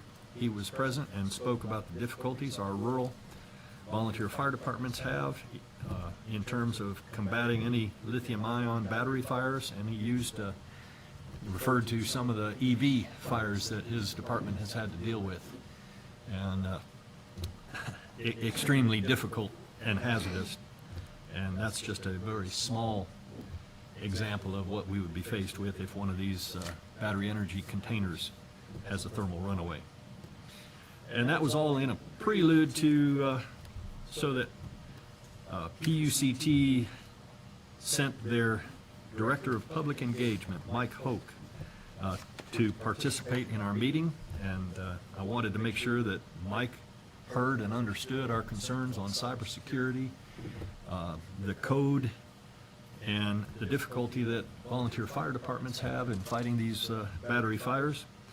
So he heard all of that, and then he tried to speak about the authority of PUCT regarding BESS. And, you know, their position hasn't changed. They're still saying that they don't deal with the specific location of any of these facilities, so hence they aren't going to be part of the Chapter 391 planning and coordination meetings, not formally. They're happy to talk with us and further explain it. But at least I'm hoping that he's heard the messages and the concerns from our side to take them back to his Board of Commissioners. The entire meeting was videoed, it's recorded, it's available on our website for anybody who missed it, wants to see it. The one good thing that kind of came out of the interaction we had with Mike Hope with PUCT was that he did mention that they also do some security checks. They have a process on security in terms of any components that are connected to the grid. However, you know, they're unwilling to get into any detail. Our secretary has requested copies of those reports, and they're unwilling to submit them. I understand that ERCOT is actually the the company as a subordinate to Public Utilities Commission, who handle the interconnectivity studies and any security studies. He also mentioned, though, that they have yet to actually shut anybody down for lack of anything, and that raises serious concerns, particularly in light of our governor's GA 48, GA 49, restricting these components, and Chapter 117 of the Commerce Code, where, you know, it's been recently expanded in legislative session that even components shouldn't be present. And you look at a lot of these reports that get submitted, such as the one we recently received, and all kind of references to components that are made in China. So it's something that we need to take a much closer and harder look at very, very soon. And I want to really extend our appreciation for Kevin Palmer coming all the way from Van Zandt County. I offered him a place to stay. He stayed with me that night. We were up till 12:30 in the morning talking about battery energy storage, and I was picking his brain for ideas, and he gave me a wealth of information. And one of the things that I believe I will be, well, there were a few beers involved, but That's how it works. one of the things that we are lacking, as opposed to both Gillespie and Kendall County, again, we don't have a fire marshal. And, you know, the fire marshal, in particular with BESS, you know, they're governed by a lot of the NFPA codes, and that's really something we need to take a much closer look at. But even in the absence of a fire marshal, we have every right to have a what do I call it here, a permitting and fee schedule for new construction that any BESS developer would be subject to. And, you know, right now, they don't have to come to us. This Commissioners Court is the authority having jurisdiction, and so if they want an exemption from any code or regulation, then they have to come to us for permission. And we saw, you know, Black Mountain or East West BESS, who initially put an item on our agenda, which would have been asking for some exemptions. But if they're not asking for any exemptions, then they don't have to come to us. However, if we have a permit process and a fee schedule, then they do. And finally, we'll get to know what's coming, and they'll have to ask for approvals. And again, we can't stop it per se, but we can certainly insist on full compliance with all the codes. And it appears that pretty much all these BESS developers are having great difficulty meeting the codes, particularly such as UL 9540A, and especially with a lot of the new cybersecurity laws that are being put in place. A lot of these components are made in China and could impact the grid. So I look forward to hearing again from TDM. They have kind of committed to holding a coordination meeting between ourselves, PUCT, ERCOT, LCRA, and I'd love to hear how they're planning to better manage the cybersecurity concerns associated with BESS. So, Well, we've got some speakers that we need to hear from. okay, well, let me just finish up my part, and I'm almost there. So, some of the impact I got from Mr. Palmer, Van Zandt Fire Marshal, you know, again, we need to ensure that all required documentation is provided and that it is all site-specific. A lot of these guys are giving generic emergency response plans. That doesn't cut it. They're giving generic hazard mitigation analyses. That doesn't cut it. It's all got to be site-specific. If they're going to come, then they need to be as safe as possible, and they need to do their homework and deliver site-specific reports and information for their project in our county.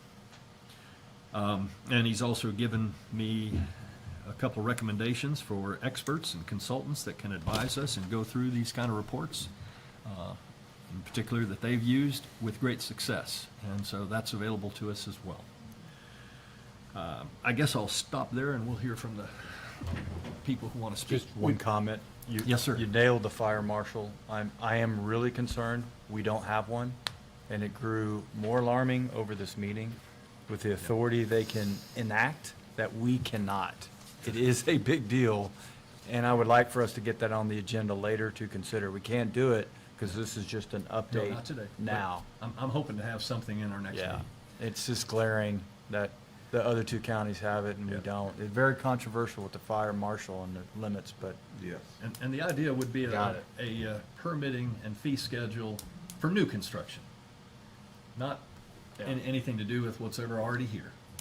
But interestingly enough, the best development that was going on in Van Sant County had to pay $55,000 to get their permit just for the application. And that money has to be utilized specifically for, the fire marshal's department, since that's where the permit lies. But it can pay salaries. yes, sir. And the other good thing about fire marshals,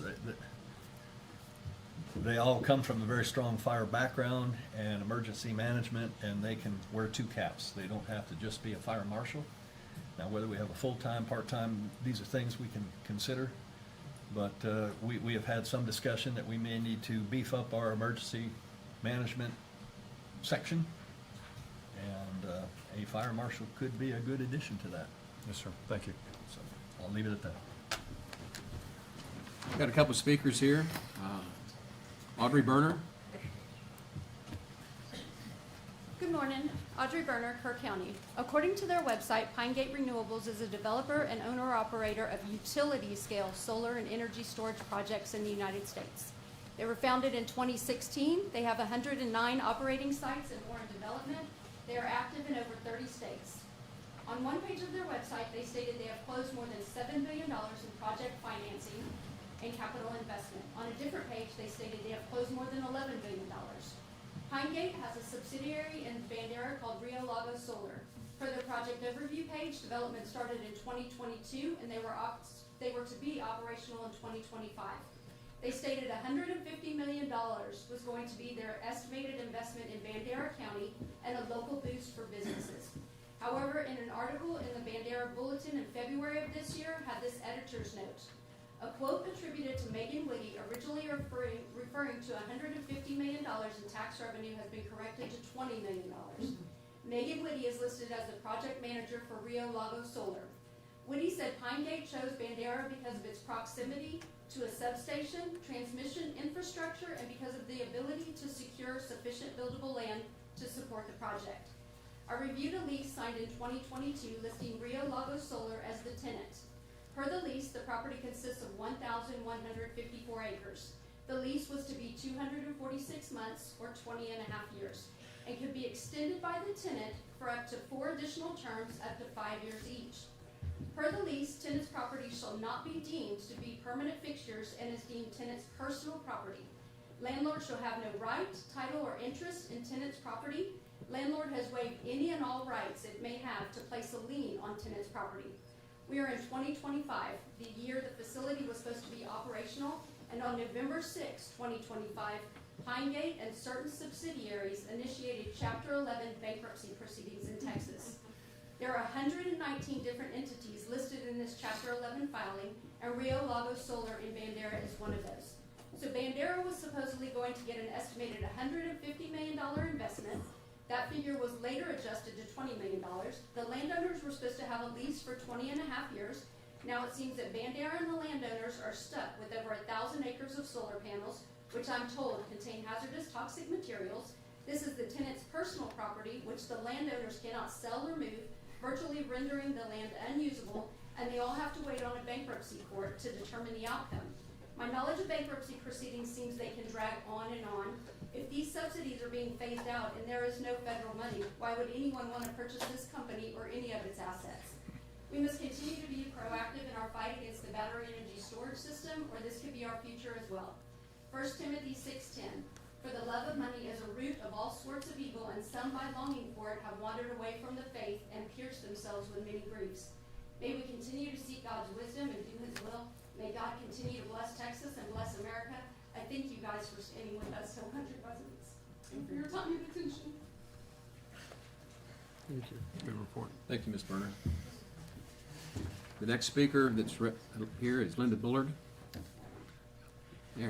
Before Linda starts, I'll just point out Gillespie now has a solar field going in on what was it? Marshall Springs. Springs, Yeah, it's kind of, well, as she knows, she could report just as much as we can about the growth of around us, especially in the south and Bandera, which we've been tracking, but not yet a part of our little commission. Anyway, go Ms. ahead, Bullard. and I'm sorry for interrupting. Okay. Good morning. My name's Linda Bullard, and I serve as the landowner representative and the board secretary of the now three-county BES Commission. And over the last few months, I've started becoming a little confused and concerned about the relationship between our 391 Commission and this Commissioner's Court. And so I'm addressing you now in an attempt to clarify this.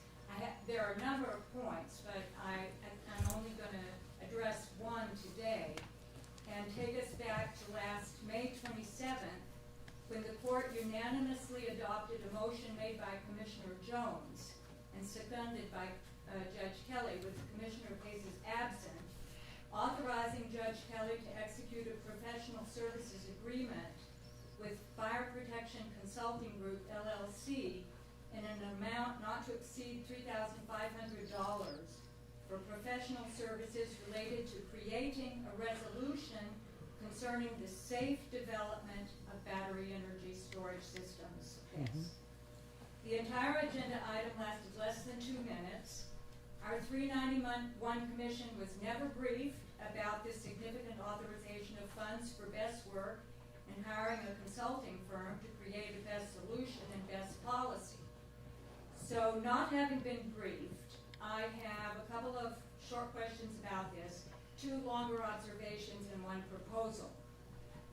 First, the questions. It was not clear to me whether the professional services agreement and appropriation of funds adopted on May 27th referred to the creation of a general resolution to guide our county in the so-called safe development of BES, or the creation of a resolution to state the county's position with respect to plans of specific BES developers following an evaluation of those plans by the engaged outside consulting firm, which in the first case would be Mountain Home BES.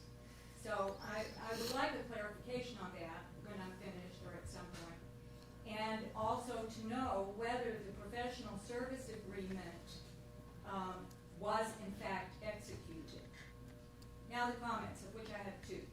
So the thing which jumped out at me when I became aware of this development was the title of both the professional services agreement and the resolution policy, which says that they are about the, quote, safe development of battery energy storage systems, BES. And I just feel that I need to respectfully point out that this constitutes a subtle but major policy departure from the resolution which was adopted by this very court on February 10th of this year, and which became the position of the Hill Country Energy Subregional Planning Commission.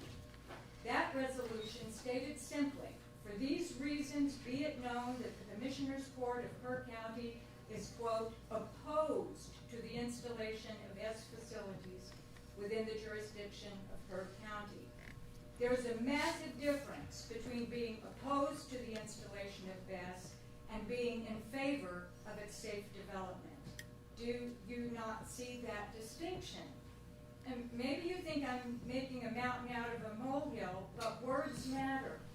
Words make policy. Whether this change was intentional or inadvertent, it is a different policy from the one that our commission goes by. In the BES Commission, we stand on a mandate to stop BES from coming here at all. So seeing safe development of BES as an official policy of the county is like having the rug pulled out from under us. If county commissioners are taking initiatives and actions without coordinating planning with us on the basis of a new policy which contradicts ours and limits our options, then obviously our efforts are being undermined and what's the point of having established the 391 Commission? So if you have moved away from the position of rejecting BES in the county, which you adopted earlier this year, then obviously our commission and the citizens need to know that. It is not a minor point. Now, the second reason for my consternation with these resolutions is, and this comes to the point of a fire marshal, so I'm glad for the comments that I just heard, but I'll go ahead and say that when this was adopted, it appeared that that the court was preempting its own 391 Commission, which might have advised it to take a different course with regard to the state fire marshal's office issue, and might have proposed a different consulting firm if one were needed to be hired. You just heard that at our last 391 Commission meeting, the Fire Marshal of Van Zandt County spoke, who has a lot of experience with BES. And there were two major takeaways for me from his excellent presentation. And first is that it's not in our best interest to defer to the State Fire Marshal's office to launch BES inspections and investigations. They are a resource within the Texas Department of Insurance, sorry. They're there to assist, but they are not competent to do site-specific evaluations, which is what is absolutely necessary. So, and actually on May 27th, it was stated by Commissioner Jones that the purpose of the resolutions that y'all adopted was to get on paper that we needed to defer to the state fire marshal's office. So it's very important that we clarify this, that this decision, and I'm glad now we're obviously coming to a point of discussing it, and that's what needs to happen. And it's already been, both Kendall and Gillespie counties do have a fire marshal rather than referring to the state, and it doesn't have to be an expensive proposition. Gillespie County only pays a stipend. I mean, it's really important who we get, but at least we need to have a thorough discussion of these two options before we make a final decision. So, the Texas Local Government Code does not require political subdivisions of the state, like counties, to meet with 391 commissions, which is itself, we are a political subdivision of the state. However, it's just common sense that our goal is much less likely to be met if we are working at cross purposes with the county or with the right hand not knowing what the left hand is doing. And so I believe that in order to get clarification about these matters, for myself as a board member and for the citizens who are so passionately concerned about BES and attend our meetings, and in order to find out if in fact Kerr County Commissioners Court has unilaterally upended the policy which it had previously adopted, and which is the policy of Kendall and Gillespie counties as well as our commission, and in order to be briefed about BES-related action and initiatives which it seems are being pursued independently of us, including on Mountain Home and Upper Turtle Creek, and in order to get planning coordination between Commissioners Court and our BES Commission on track, I think it would be very useful for Commissioners Jones and Harris and Judge Kelly to actually come to the table and talk to us about planning coordination for BES. And I just wanted to, I will be actually proposing that. I think it's what we need. There's too much stuff kind of going on. And so our next meeting is December 16th, and I would really urge that we, if we can't have success in having planning coordination with our very own Commissioners Court, then how can we have success with state and federal agencies? So, thank you for your consideration. I had originally, I'm the one that suggested that these two be on it, so we wouldn't have a quorum, no more than two at the meetings. Yes, well, obviously, the meeting would have to be posted, but that Yeah. doesn't seem like a major obstacle. And we failed to do that last meeting when Commissioner Jones showed up and rightfully left because he realized it wasn't Yeah. posted, so. Well, this We would can be do a that in the meeting future, I'm sure. that would have to be posted, you know. Yep, we just have to tell Jody. Well, I'll defer to the county attorney's office because we haven't had any meetings. We can't have a meeting without posting it. Sorry? This court has not done anything except what the two representatives that are on your organization report back to us. I know nothing. What was this authorization of $3,500 for this outside firm and this policy resolution that was drafted by Charlie Hastings? And what was all that? That wasn't drafted by Charlie Hastings. That was Oh, drafted. that's what I understood. That was, I believe, Linda, that was drafted by the firm that we contracted, and the whole court voted on doing it. I know. Like With that. Commissioner Pace's was Right, yeah, we're absent. not trying to act independently from, well, we are independent from your 391, but we're not trying to act, in opposition to that. We only act with what these two commissioners bring to us Right. to act on there. So we're not trying to be on a different page. Well, I appreciate hearing that. As I say, I was confused about it because when listening to the recording and hearing you say that you wanted to get it on paper, that we were referring to the state fire marshal's office. Right, well, that was after a presentation from the state fire marshal. Well, it was and- May and com- 27th. Yeah, well, we had had. Well, that was in I can't remember January, that date. January I remember. 27th, State Fire Marshal came Yeah. to Kerr County. and My presented. understanding was that because we weren't subject to the state code, we were somewhat unclothed, and I wanted us protected. Right. And the proposal was to work with this outfit to make sure that we're protected. Yeah. So that's why we passed the resolution. We haven't done anything else on this except what your people report back to us. Yeah. Well, was that professional services agreement actually executed with Yes. the outside consulting I firm? assume so. It I don't was. know. I have You to go don't check know- it. We voted on it in court. Yeah. You voted on it, but was it executed?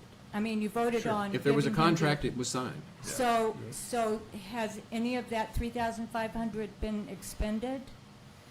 Yes, Probably all of it. yeah, It was a max, so I mean, maybe not all of it, but right. it was not to exceed. Yeah, that if was I a remember max, correctly. and I believe it was. Yeah, Jody said she'd have to check on it, but I'm sure. Yeah. I mean, when I looked at that document, okay, I would have chosen some different wording had I been here. But at least it identified all of the key regulations and codes that they have to be subject to, and that's the main emphasis. For example, Van Zant County is just adhering to all of the codes and making it very clear. Yeah, I tend to agree that I probably wouldn't have used the title as we did, but anyway. But so you know, we have, and there's certain things we can only talk about in executive session, but it was brought to this court to start looking towards a fire marshal. It's discussions we're already having. There's things that go behind the scenes that we can't really discuss about where we're at and what we intend to do. But we have already got those things, looking towards those things. I agree with both these other commissioners. I do think it's very important. And to clarify, Ms. Gordon, our intent has always been to provide as much possible protection for the public as possible from these battery storage facilities. And that contract was to work with some professionals to help us understand how to better protect. That's what we're here for. So, Could I offer some perspective as well, Judge? Well, sure. In my observation of this is not easy, right? It's not 391s don't form easily. It's a Or will, quickly. there's two strong wills. One really well-funded one, that's the opposition against ours, which is one that fights to align itself in opposition. And the real crux is how aligned are we, right? in that within different counties, within our own county. And I remain convinced that we are aligned. But it's not an easy game of contest, of wills and opposition. They are very well funded. It's the largest economy in Texas, which is energy, not oil and gas, right? So we are one of the very few 391 commissions that have aligned against it. We're not always going to be perfect, to your point, with the words matter. I Yes. agree, with some of that and how we do it. But legally, our way to fight this, as we discussed, is through a fire marshal and the standing rules. We can oppose it in a resolution, but we can't prevent it legally. And that becomes an issue. We are aligned. I remain confident, just to end that. Okay, thought. I'm really glad to hear that, and I do understand that, we're opposed to it. We're operating on the idea that we want to keep them out, but we may not succeed, and in that case, we need to be well-positioned to protect our citizens and environment, and so, I do appreciate that, I and I don't do believe you'll feel, find anybody on this court that wants to see one of them put in Kerr County. okay, all right, well, I'm You really gotta glad cut to the hear head of the that. snake off, Thank and you. that's the But we federal still- subsidies. We still are bound by state law. Yes, obviously. We're chasing our tails down here. Yes, ma'am. Federal subsidies, they go away, the best facilities go away. Well, it just illustrates the problem of the Open Meetings Act and that we can't have in-depth discussion. I think we're more already than straying into two some of us. executive Yep. session topics. Anyway, Yeah. I just want to make a final comment. I don't know if anybody else is going to speak, but I want to commend Linda Bullard as our landowner representative and secretary. I mean, we could not have picked a better person to sit on our board. And I'm only disappointed that she only has 1 year of service. But I'm sure we'll find a way to suck her in for future endeavors. But thank you, Linda, for all thank you've you, done. Okay. Thank you all. Means a lot to me. Okay. That was the 391 update. Let's move on to item 1.12, Okay. which is to consider, discuss, and take appropriate action to reappoint Danny Langbine to the Emergency Services District Number 3 Board. So I'll make it quick. I make a motion to reappoint Danny Langbine to the ESD Number 3 Board. Second. Got a motion and a second. Any discussion? Those in favor, raise your hand. Okay. Unanimous. Great. Very, very well qualified. Yes. Very impressed. Item 113, consider, discuss, and take appropriate action to appoint Jeff Mitchell to the Emergency Services District Number 3 Board. Yeah. And again, these are just, they've hit their 2-year window and doing a great job and want to continue. So I'll make a motion that we reappoint Jeff Mitchell to the ESD Number 3 Board. Second. Got a motion and a second to reappoint Jeff Mitchell to the ESD 3 Board as presented. Any discussion? Those in favor, raise your hand. Unanimous. Quit raising your hand for us, but, Oh, I'm Okay. anxious. Okay, Kelly, we're going to move down to 1.16 now. Consider, discuss, and take appropriate action to open and read the annual bids for road materials. 17?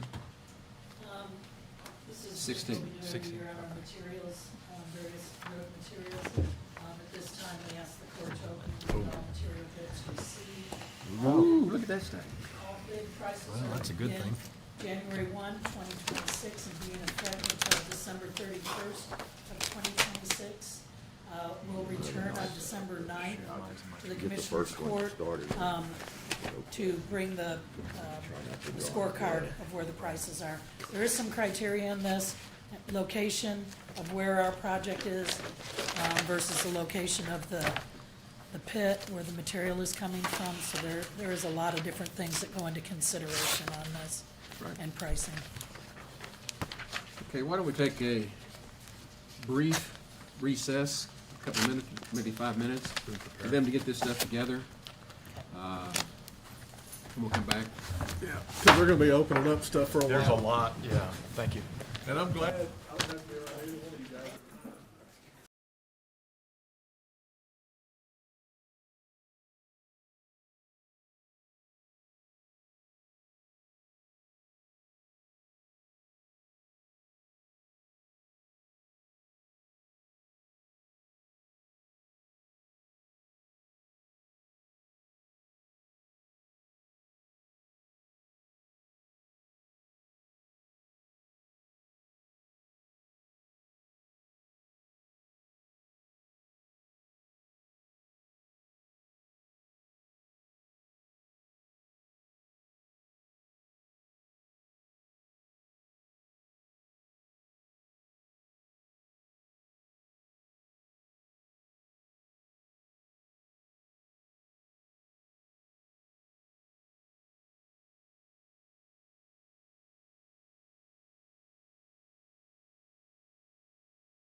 6, which are to open and read the annual bids for road materials.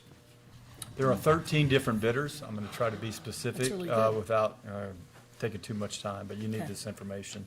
The first bid comes from a firm called Wilson Culverts, Inc. They're out of Elkhart, Texas. And they are bidding for the following corrugated metal pipe. At the 15-inch arch, $18.36.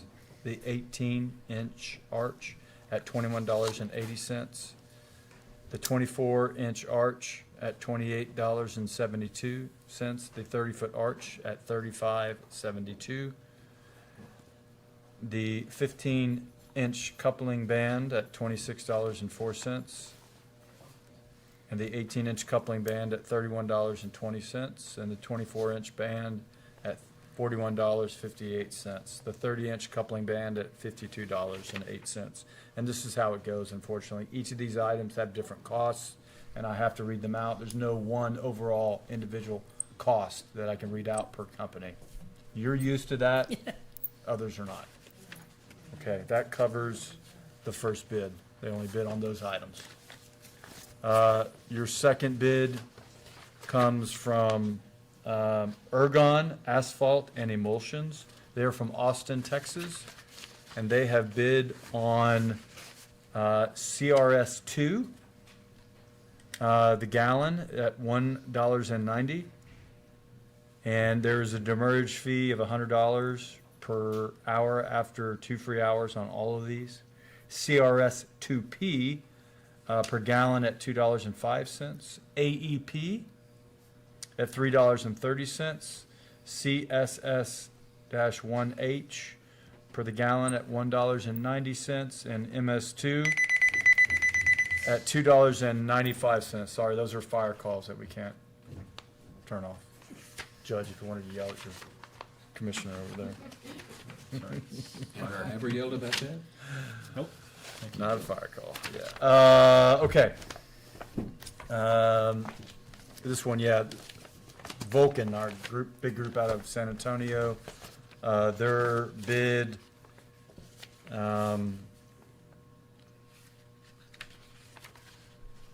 for crushed paving rock, they bid, for black base, item 330, 77 is the unit cost per ton. Cold mix, type CC, no bid. Cold mix type CC plus at $77 again. And cold mix type D at $78 per ton. There are delivery costs for each of those at $33.05 per ton. For crushed paving rock, the 5/8 inch at $24 per ton. Crushed paving rock at 1/2 inch at $18 per ton. Crushed paving rock at 3/8 inch at $16 per ton. And then they have different unit costs for delivery.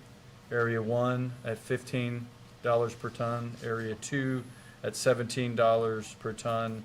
Area 3 at $19. And real quick, just to kind of educate people, we have a map in our material packet for this, and we have drawn it of what areas that they're talking about. And so we just started doing that a couple years ago because we knew we'd probably get a little bit better prices, that it wasn't everybody just bidding on the farthest location. And so we split up a map, and so that's why he's talking about areas. That helps with our delivery costs. I mean, you're way out there, so you're more increased cost to move Yeah. that tonnage. That's Area 3, which is Commissioner Harris. Area 2 is kind of in the city, and then east is Area 1. I assume you have pre-staging locations for Yes. aggregate different locations. If we can get them. Yes. Okay, that is from Vulcan. A well-organized bid. Okay, sorry, that goes with them. RG there were 3 different packages for bids. And they do it by pricing sheet, which look different. All base sizes, $9 per ton.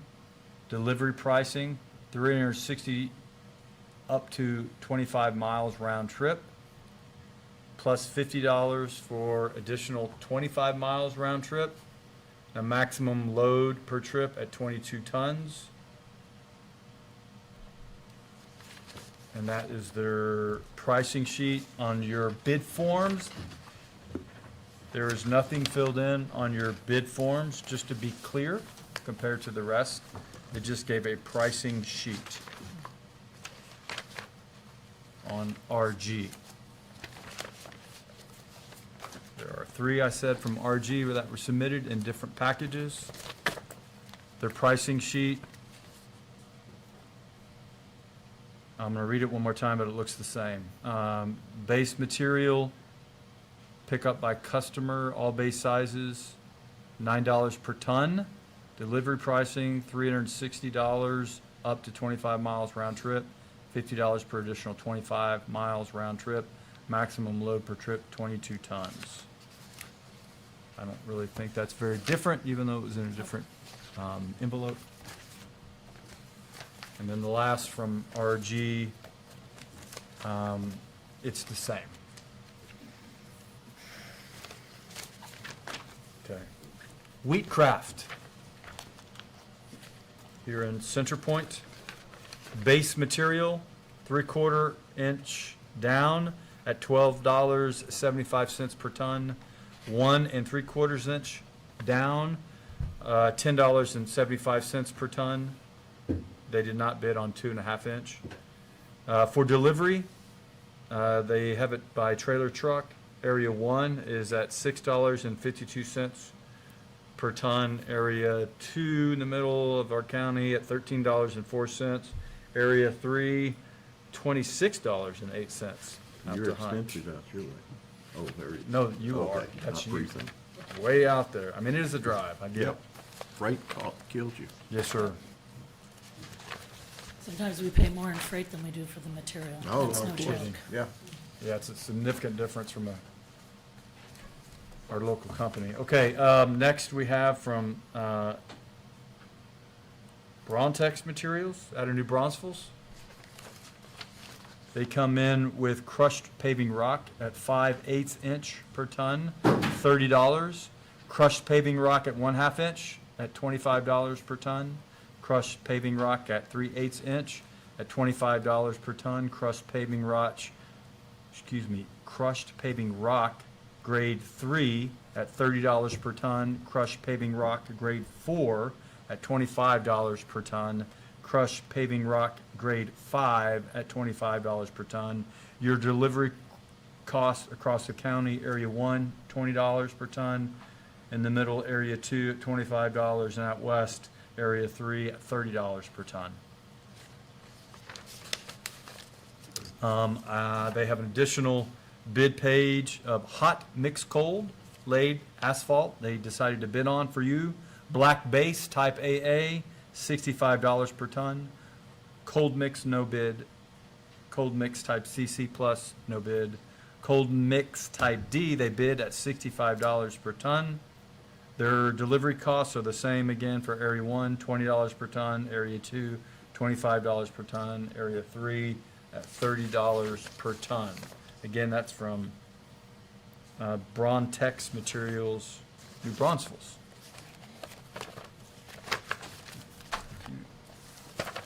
Next bid package comes from Wright Asphalt out of Dallas, Texas.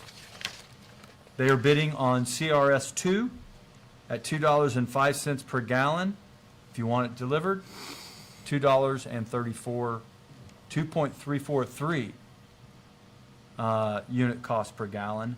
CRS 2P at $2.25 per gallon unit cost. Delivered is at $2.543. AEP, no bid. CSS-1H at $2.05. Unit cost delivered as at $2.343. Their delivery costs, which are also indicated in there, are all at .293 for all the different areas. They just gave you the different delivery costs per unit, the measurement. Up to them. Okay. About halfway there in bids, folks. You haven't run anybody off yet. Alan Keller Company comes in with a bid cost for a 3/4 inch down, for base material at $10.50. From Fredericksburg, Texas, they wanted to indicate that's where it's coming from. For 1 3/4 inch down, base material at $10.50, that would be coming from Junction, Texas. No bid on 2.5 inch.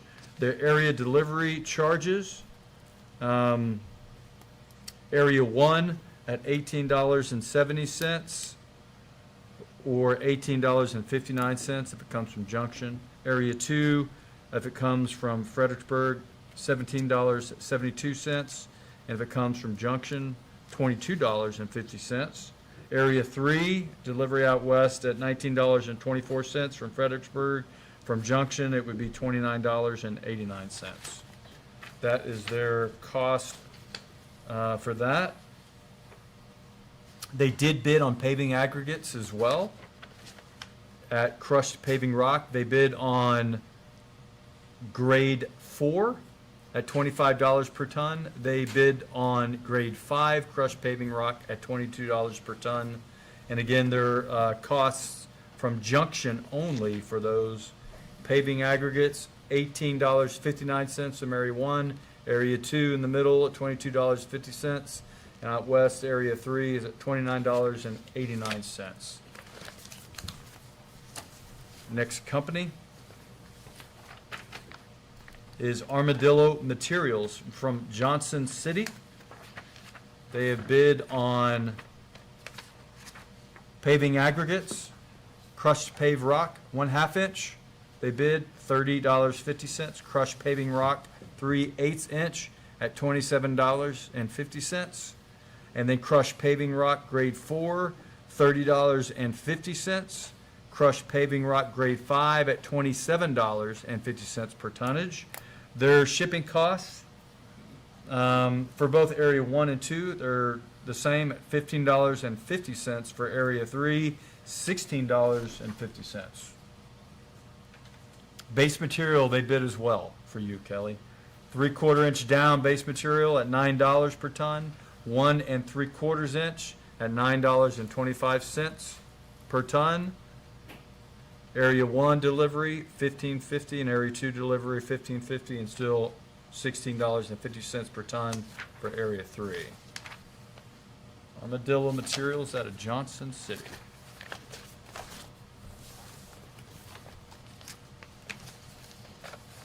Next bid comes from Colorado Materials. They're in San Marcos, Texas. They bid on crushed paving rock, 5/8 inch, $30 per ton. They did not bid on 1/2 inch. They bid on 3/8 inch crushed paving rock, $30 per ton. They bid on crushed paving rock grade 3 at $30 per ton, grade 4 at $30 per ton, and grade 5 still at $30 per ton.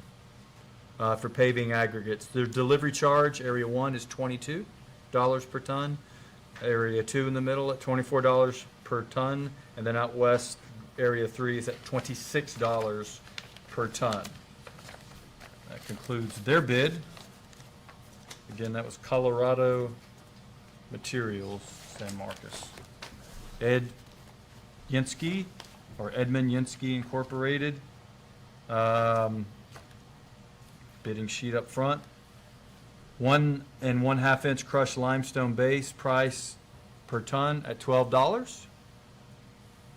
They bid on 3/4 inch crushed limestone base at $14. Their delivery charges, area 1, $14.50 per ton, area 2 at $13.35 per ton, and area 3 only at $12.50 per ton. I wonder where they're storing their stuff. Okay.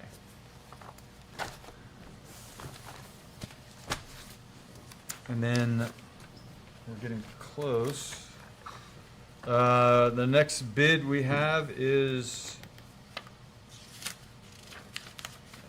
get this real quick, from Martin Marietta. says San Antonio, Texas, but as we all know, they have a large plant here as well. They do, but most of these bids are coming out of the Helotes plant, I The believe. Helotes? Yeah. Okay, so you'll see So some you'll probably transport see charges. some numbers that are real low, and the real low number, we have to go pick it up, so. All right. Base material, 3/4 inch, Martin Marietta comes in at $9.50 per ton. 1 3/4 inch base material, $9.75 per ton. They did not bid on 2.5. Their delivery charges, $26.32 per ton for area 1, area 2, $18.36 per ton, area 3 out west at $15.80 per ton. Again, that's our Martin Marietta company. Want to make sure these next ones are accurate. Yeah, that's a copy. That's a copy, base material. That's all they bid for you. Oh, sorry, that goes with it. It's the Okay. envelope. It's a spam risk. You want me to answer it for you? Oh, yeah. Just give that to Paces over there. Quit picking on Rich. It's his aggregate stuff, my goodness. The next bid we have coming in. Let me give you the company name first before we go into emulsion oils.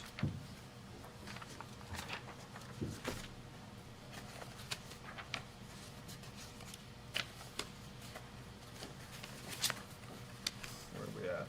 P Squared Emulsion Plant out of Elm Mott, Texas.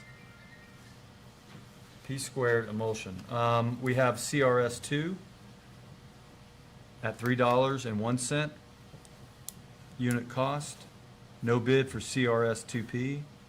For AEP, comes in at $1.97 per unit cost.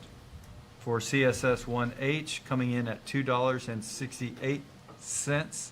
These are all gallon costs per unit. And then for MS2 at $2.83. Their demurrage charge is $80 per hour after 2 free hours. Unit cost, delivery, 28 cents per gallon for all 3 areas. I'll make sure that's all they bid on. They're an emulsion plant. That takes care of P2 emulsions. That's the one And you that were looking concludes for. our bids. Yep. I move that we accept the bids. Thank God. And like I Second. said, I'll bring them back on the 8th, and we should have a Right. scorecard. You that's got very some easy to homework read. there. Yeah, I'll tell you what, this year, we got the most bids that we've ever gotten, Right. which is good competition. Yeah, it's a hot business. We've got a motion to second. All in favor, raise your hand. Unanimous. Another personal privilege. I'm going to go ahead and call out of order agenda item 1.22. Consider, discuss, take appropriate action to allow Kerr County to loan Volume 1 of the Tuberculosis Registry for display with the tuberculosis exhibit at the Heart of the Hills Heritage Center on April 1 next year for a period of 2 years, and to have the county attorney draft an agreement to reflect such. And these are the most long-suffering, patient people I've seen all day. Yes, Ms. good Alford, morning, you may Court. proceed. The Heart of the Hills Heritage Center approached me to, that they would like to have Volume 1 of the Tuberculosis Registry on display at the Heart of the Hills Heritage Center from April 1st, 2026 for a period of 2 years. And I just wanted to bring it to the court's attention to have an agreement signed, because I will not longer be any clerk at that time when the 2 years is up, and that way everybody's aware of where this book is. Yes. And that, and I believe there's people here that want to speak in support of that, so. Dr. Rector. Thank you, Judge Kelly, honorable commissioners. We have several members here. This one, Barbara Oates, who is also chairman of the Kerr County Historical Commission. Julie Steinhofer, Linda Stone, Angela Kennedy, our executive director, and Charlie McElvain was here earlier but had to leave to take back to San Antonio some of the items we had Saturday evening for the Christmas parade and decoration. We are requesting this because tuberculosis is a major part of the history of Kerr County and the Hill Country. Many of our people, many of our families came here because they were suffering from tuberculosis, and they came here hoping that the clean air, the elevation, the dry humidity would help cure their disease. And for many of them, it did. Those who passed away, their families stayed here and brought people to the Hill Country that were entrepreneurs for us, that were very integral in the formation of our community. Volume 1, we are asking to borrow. In the 1920s, when people with tuberculosis moved here, the first thing they had to do was come to the county clerk's office and register with the county clerk. So that book was historically very significant. We would be honored to display it in the tuberculosis exhibit in the Heritage Center, and would ask your permission to do so. We have a lock case that will be secure. We have a fire suppression system in the Heritage Center, and we feel like that we have the ability to take care of this treasure. We appreciate your consideration. Well, I'll make the motion that we allow this part of our history to be put on display publicly per the request.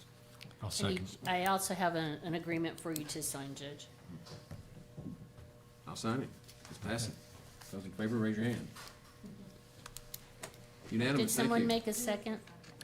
Did. Okay, Rich thank did. you. And thank you all Thank you for for your learning patience the bid today. process. Yes. Well, We need to you get to see the sausage being made. Okay. The rest of us that are here are associated with the county one way or the other. Yeah. That's why I was trying to let the Sure. the civilians go home. Next item on the agenda, we're passing item 1.17, by the way. Pass. Yeah, that's a pass. We'll move on to item 1.18, which is consider, discuss, and take appropriate action to approve the $10,000 donation from a citizen for the Sheriff's Donation Fund, 72-370-531. Sheriff. Yes, I'm just looking for y'all's approval to pass the donation of $10,000 to our. I move for approval. I'll second. Got a motion to second to approve the donation as presented. Any discussion? Those in favor, raise your hand. Thanks. Unanimous. Thank you. 1.19, consider, discuss, and take appropriate action to approve contracts with K-Star and the Comfort Volunteer Fire Department. These are approved contracts that we do every year. I move for approval. Second. Got a motion and a second to approve contracts with K-Star and Comfort VFD. Any discussion? Those in favor, raise your hand. Unanimous. Item 1.20, consider, discuss, and take appropriate action regarding implementation of the burn ban. Here we go. Okay, you will recall that after the flood,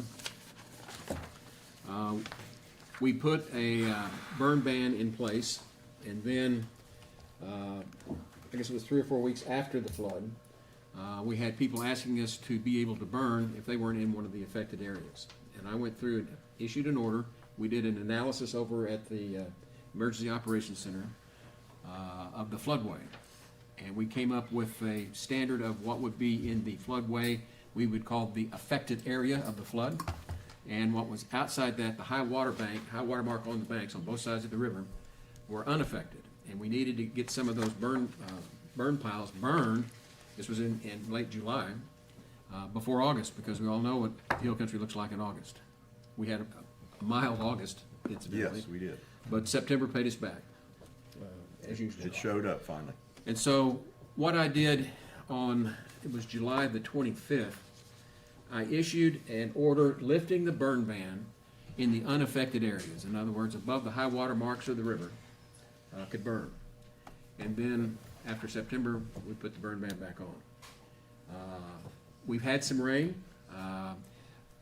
One of the considerations is that we don't get the same amount of rain in all parts of the county. We're a very diverse county. And historically, we have, I mentioned this earlier today, we've delegated to the commissioners the responsibility for putting the burn ban on and taking it off in your precincts, which is what I want to put back in place. And that's because while you might be able to burn all day long in 2, 4 might burn up. So at this point, we don't have the ability to make a county-wide order like we did back during the recovery and the disaster. So what my proposal is to, the burn ban, the order that we've got here has some restrictions in it that I think are important to keep. And it has to do with the initiation of the burning shall commence no earlier than 1 hour after sunrise. And it goes on and gives some detail about that. But we don't want them burning at night. And then the next provision says all burning shall not be commenced when the surface wind speed is greater than 23. And then we end the burning. It has to be out before sunset. So that's my recommendation in giving back to the commissioners the responsibility for putting the burn bans on. That's somewhat restricted. I'll make a motion that we authorize the county judge to sign the order restricting outdoor burning as presented here to be adopted this 24th day of November, 2025. Second. Got a motion and a second. Any more discussion? Yeah, well, I think it's we need to rehash a little bit that, you know, we do have a diverse county. I have a diverse precinct. Yep. You know, it's 2/3 of the county, and this last little rain bit, I got 2/10 at my house. Some people got 6 inches. And they're screaming, they want to burn, but, you know, I also got a report in Divide that they only got 2/10 at one location. So it's not fair. You know, everybody looks out their windows and man, it's pouring down. Yep. Why can't I rain? Why can't I burn? And then, but a couple miles away, it might be drastically different. So keep that in mind. As big as mine is, I have 4 VFD departments, and I consult with them, and because they're the ones that have to deal with this, and that's how I do it in mine, as big as it is. So that's what. And there were a number of people that called, some left messages, some actually talked to me in person about the burn ban, and we did consult about it. Don keeps track of, what's that index you follow? Oh, the Texas A&M, Yeah. I can't, the Keach Byron report. So, And we're looking pretty good. and when I pick up the phone and talk to him, which I did last week when these calls started coming in, and I'm tapped out. And we waited through the weekend to get it to today so we could be able to delegate this back and have more hands-on management of this process. In the meantime, I just blamed you for everything.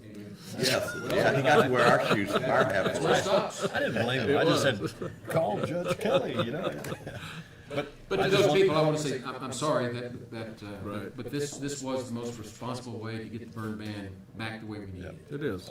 Fully support it. Yeah. I just want to remind the public that please call the burn ban hotline before you burn. The problem is we get a little bit of rain, or some people get some, others may not, and they'll assume that the burn ban is lifted and it's safe to burn, and it may not be. And you'll get a fine if you burn, because volunteer fire departments are obligated to come and put it out. Well, we did have somebody that lit up. We had to call the sheriff's department this Well, 2 days we've- ago. We've had a couple of Precinct them 1. in the last few And weeks. also, if you call that or look on our website, and say, some people say, well, it hadn't been updated for 2 months. Well, because there hadn't been any changes. That's right. Immediately, when we change something, it gets updated. We don't need another disaster. And Fire would be a bad one. I would ask for a lot of prudence for those that are out there thinking about burning, because it's months and months of debris pile up, like it is at my place. And we have a opportunity over Thanksgiving break, right? That we need to check with all of our fire departments and make sure we have appropriate personnel, because get a little smoky on Kerr County, I think, in the next week. I'm thinking people have a lot of catch up to do and want to make sure the appropriate personnel are there to respond. Conditions will get better down the Well, road. that's if we lift it. We Yeah. gotta wait and see what we Yeah. gotta do. Well, and I'm looking to the sheriff. The general rule for those people that don't know how to handle a burn When in doubt, you call the dispatcher and get routed to where you need to be. They'll take care of it. That's the way counties have always been. When in doubt, you call the dispatcher to see if it's okay. And they'll send you to where you need to be. Yeah. Did we vote on that already? I don't think so. No, I don't think we voted. Those in favor, raise your hand. Unanimous, thank you. Okay, moving on to item 1.21, consider, discuss, and take appropriate action to approve the SWBC broker compensation disclosure form and authorize Judge Kelly to sign same. Ms. Zapata. I'm filling That's in not for Sylvia. Oh, Ms. Sylvia today. Mendoza. This is just, they changed it up a little bit from SWBC. They've always taken compensation for the products they offer.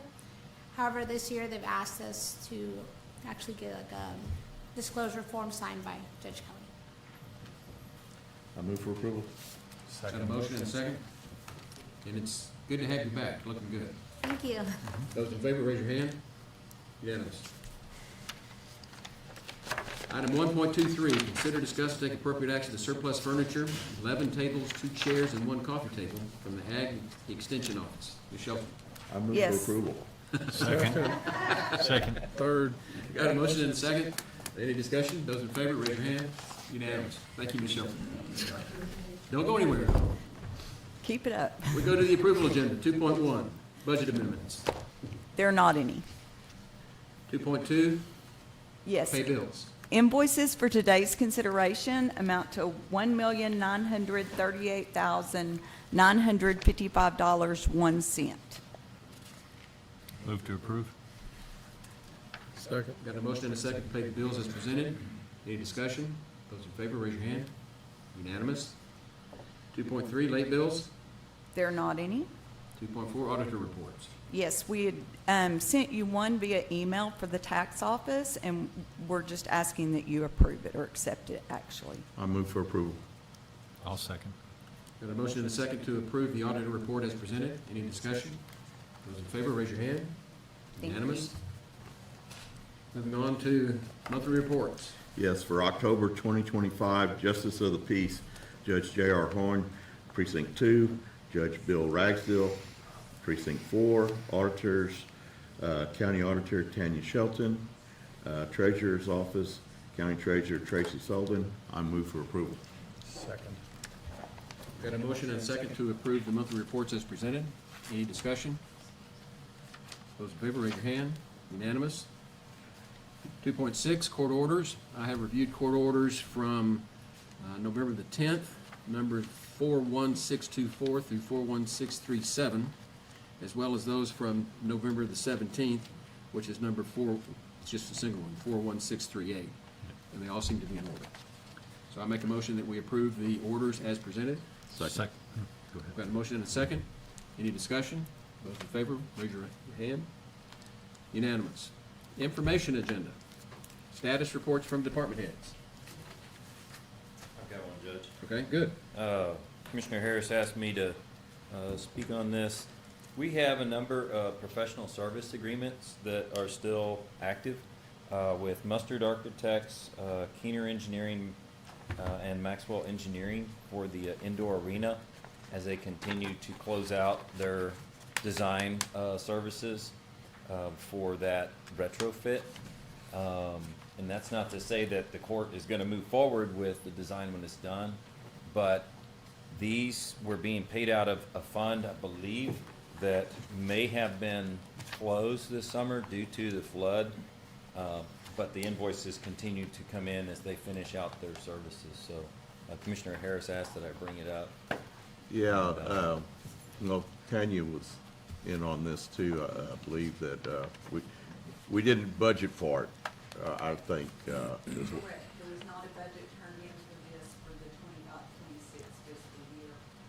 We had stated everything left in Fund 30, which is where the rest of the COVID money was, the ARPA money was, that it was going to be used to cover the 25% if we had to pay them.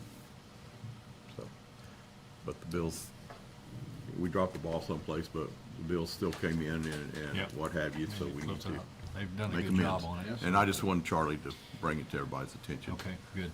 So we get tapped out. There's no action to take. No, there's not. It's not an agenda Good item. report. Report. Okay. Any I other asked department several, heads? yeah. I see Jake I've coming. asked several today, Doc. Shane got there first. Yes, sir. Good morning, gentlemen. It's just kind of bring you up to speed on the roof at the Ingram Annex. I got a couple of bids for roof repair. The first one, for $206,550, I don't think we need a brand-new roof on the building, my opinion. But we do need to make some repairs. There's some ridge caps that are in bad shape.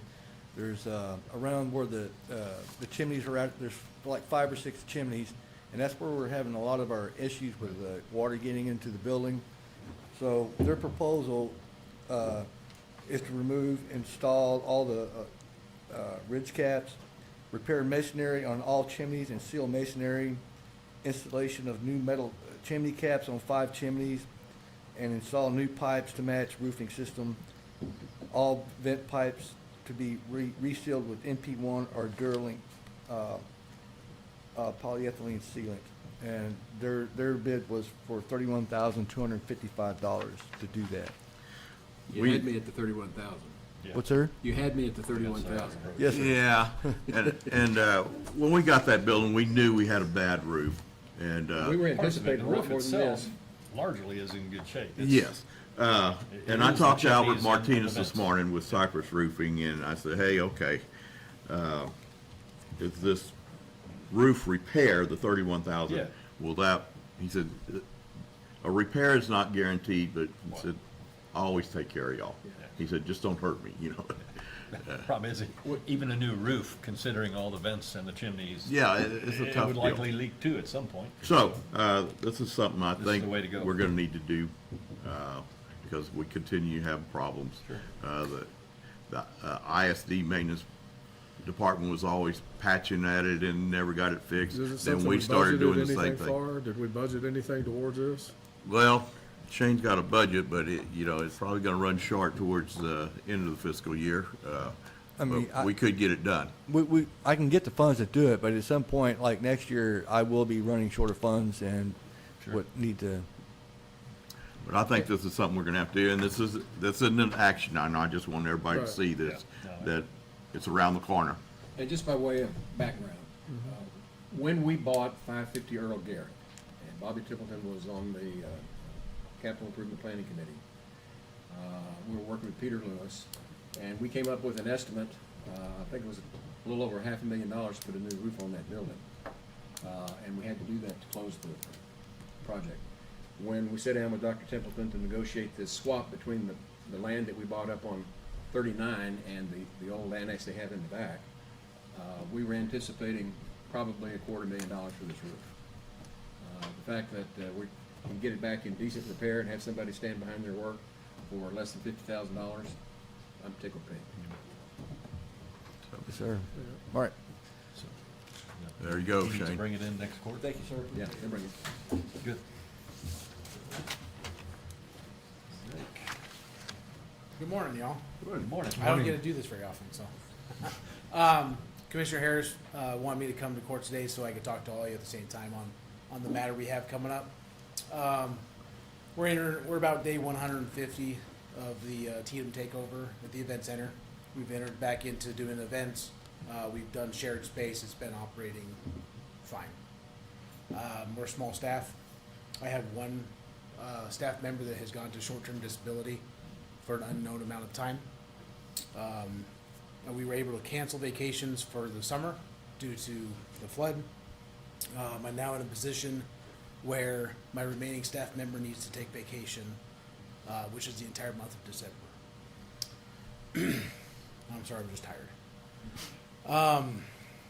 So I'm in a spot where, an unprecedented spot where we have budgets, of course, for the staff, we're all salary. I can't do everything by myself. So, Commissioner Harris came just to ask. I hire temps. We have people helping. That does go against our budget.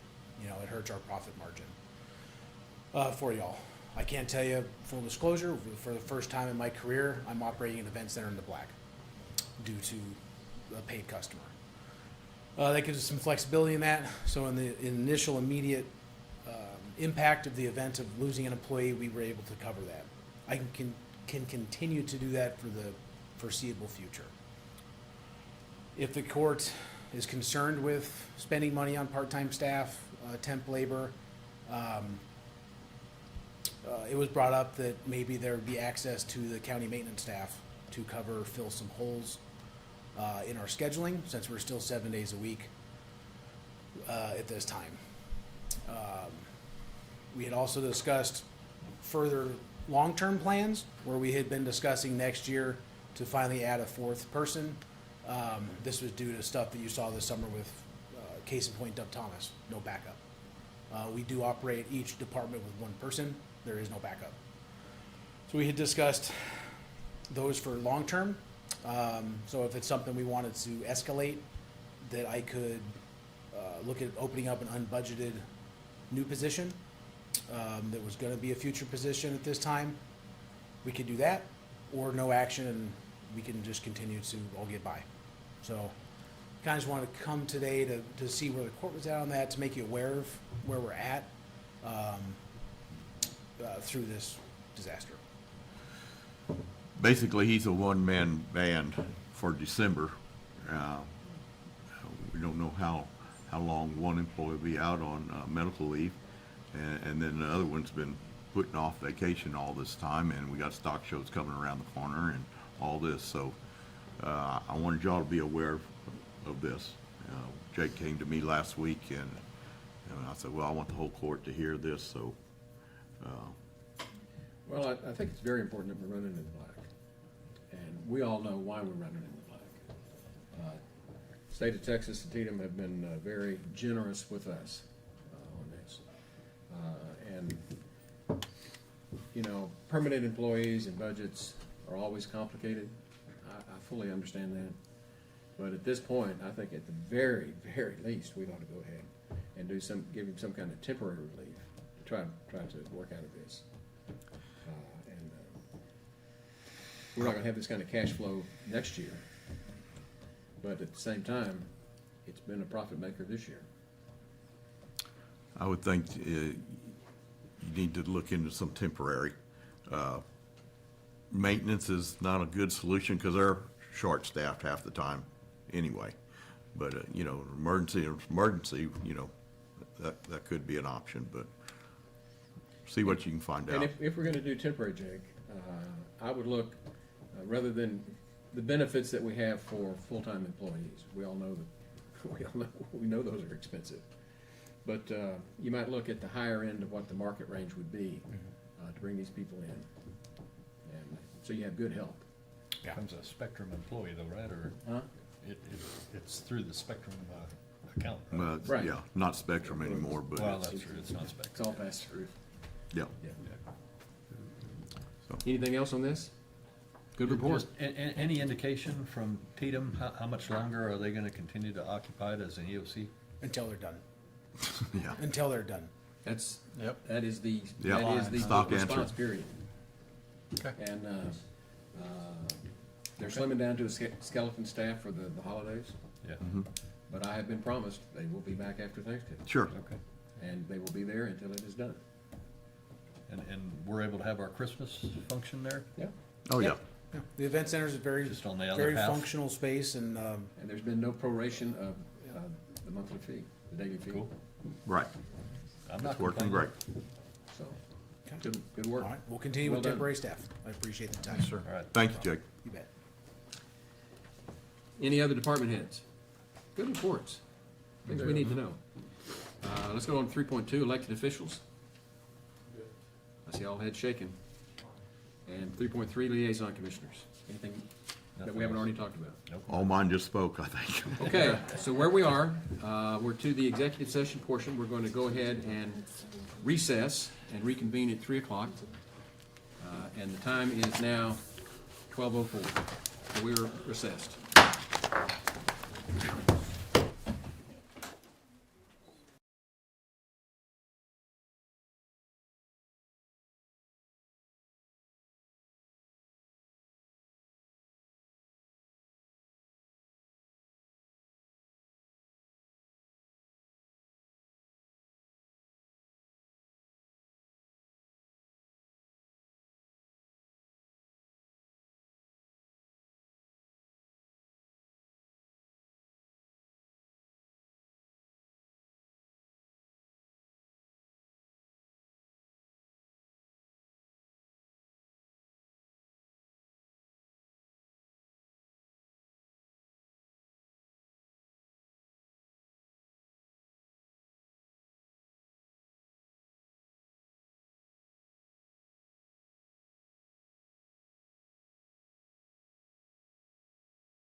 Recess, by the way. And the next item is executive session, and I don't know if we put out the, We will. okay, let's do that. We'll put up our executive session so the public doesn't step in.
on the agenda is 5.1, action as may be required on matters discussed in executive session. So, I don't know how we need to word this, but, you have a suggestion? I believe the motion would be to authorize me to make An offer. an offer Okay. to a candidate. I move that we allow Michael Haynes to make an offer to a potential agriculture extension agent for Kerr County. Sam Womble. Need to name the name? Are we supposed to name them? You did. Well, they didn't. Well, we're pretty specific about who we want the offer made to. It may be, end up on the website, but nobody knows today. Yeah, okay, Yeah, I second the motion. okay. Michael knows who we're interested in. Right. So, Any other discussion? No. All those in favor, raise your hand. Unanimous. Thank you, Michael. Good job. we're still in training. See, that's normally Rich Paces who lets the cat out of the bag, you know. Yeah. Mr. I'm just, Catman. I'm just, you know, I loves want those to be kitties. specific about what we're doing. Thank you, Michael. I'm kind of relieved. Yeah, Yeah, I'm looking that's forward to awesome. Good for you. Yeah. Good search. Well, sometimes they just kind of fall in your lap. It sounds like that's what happened.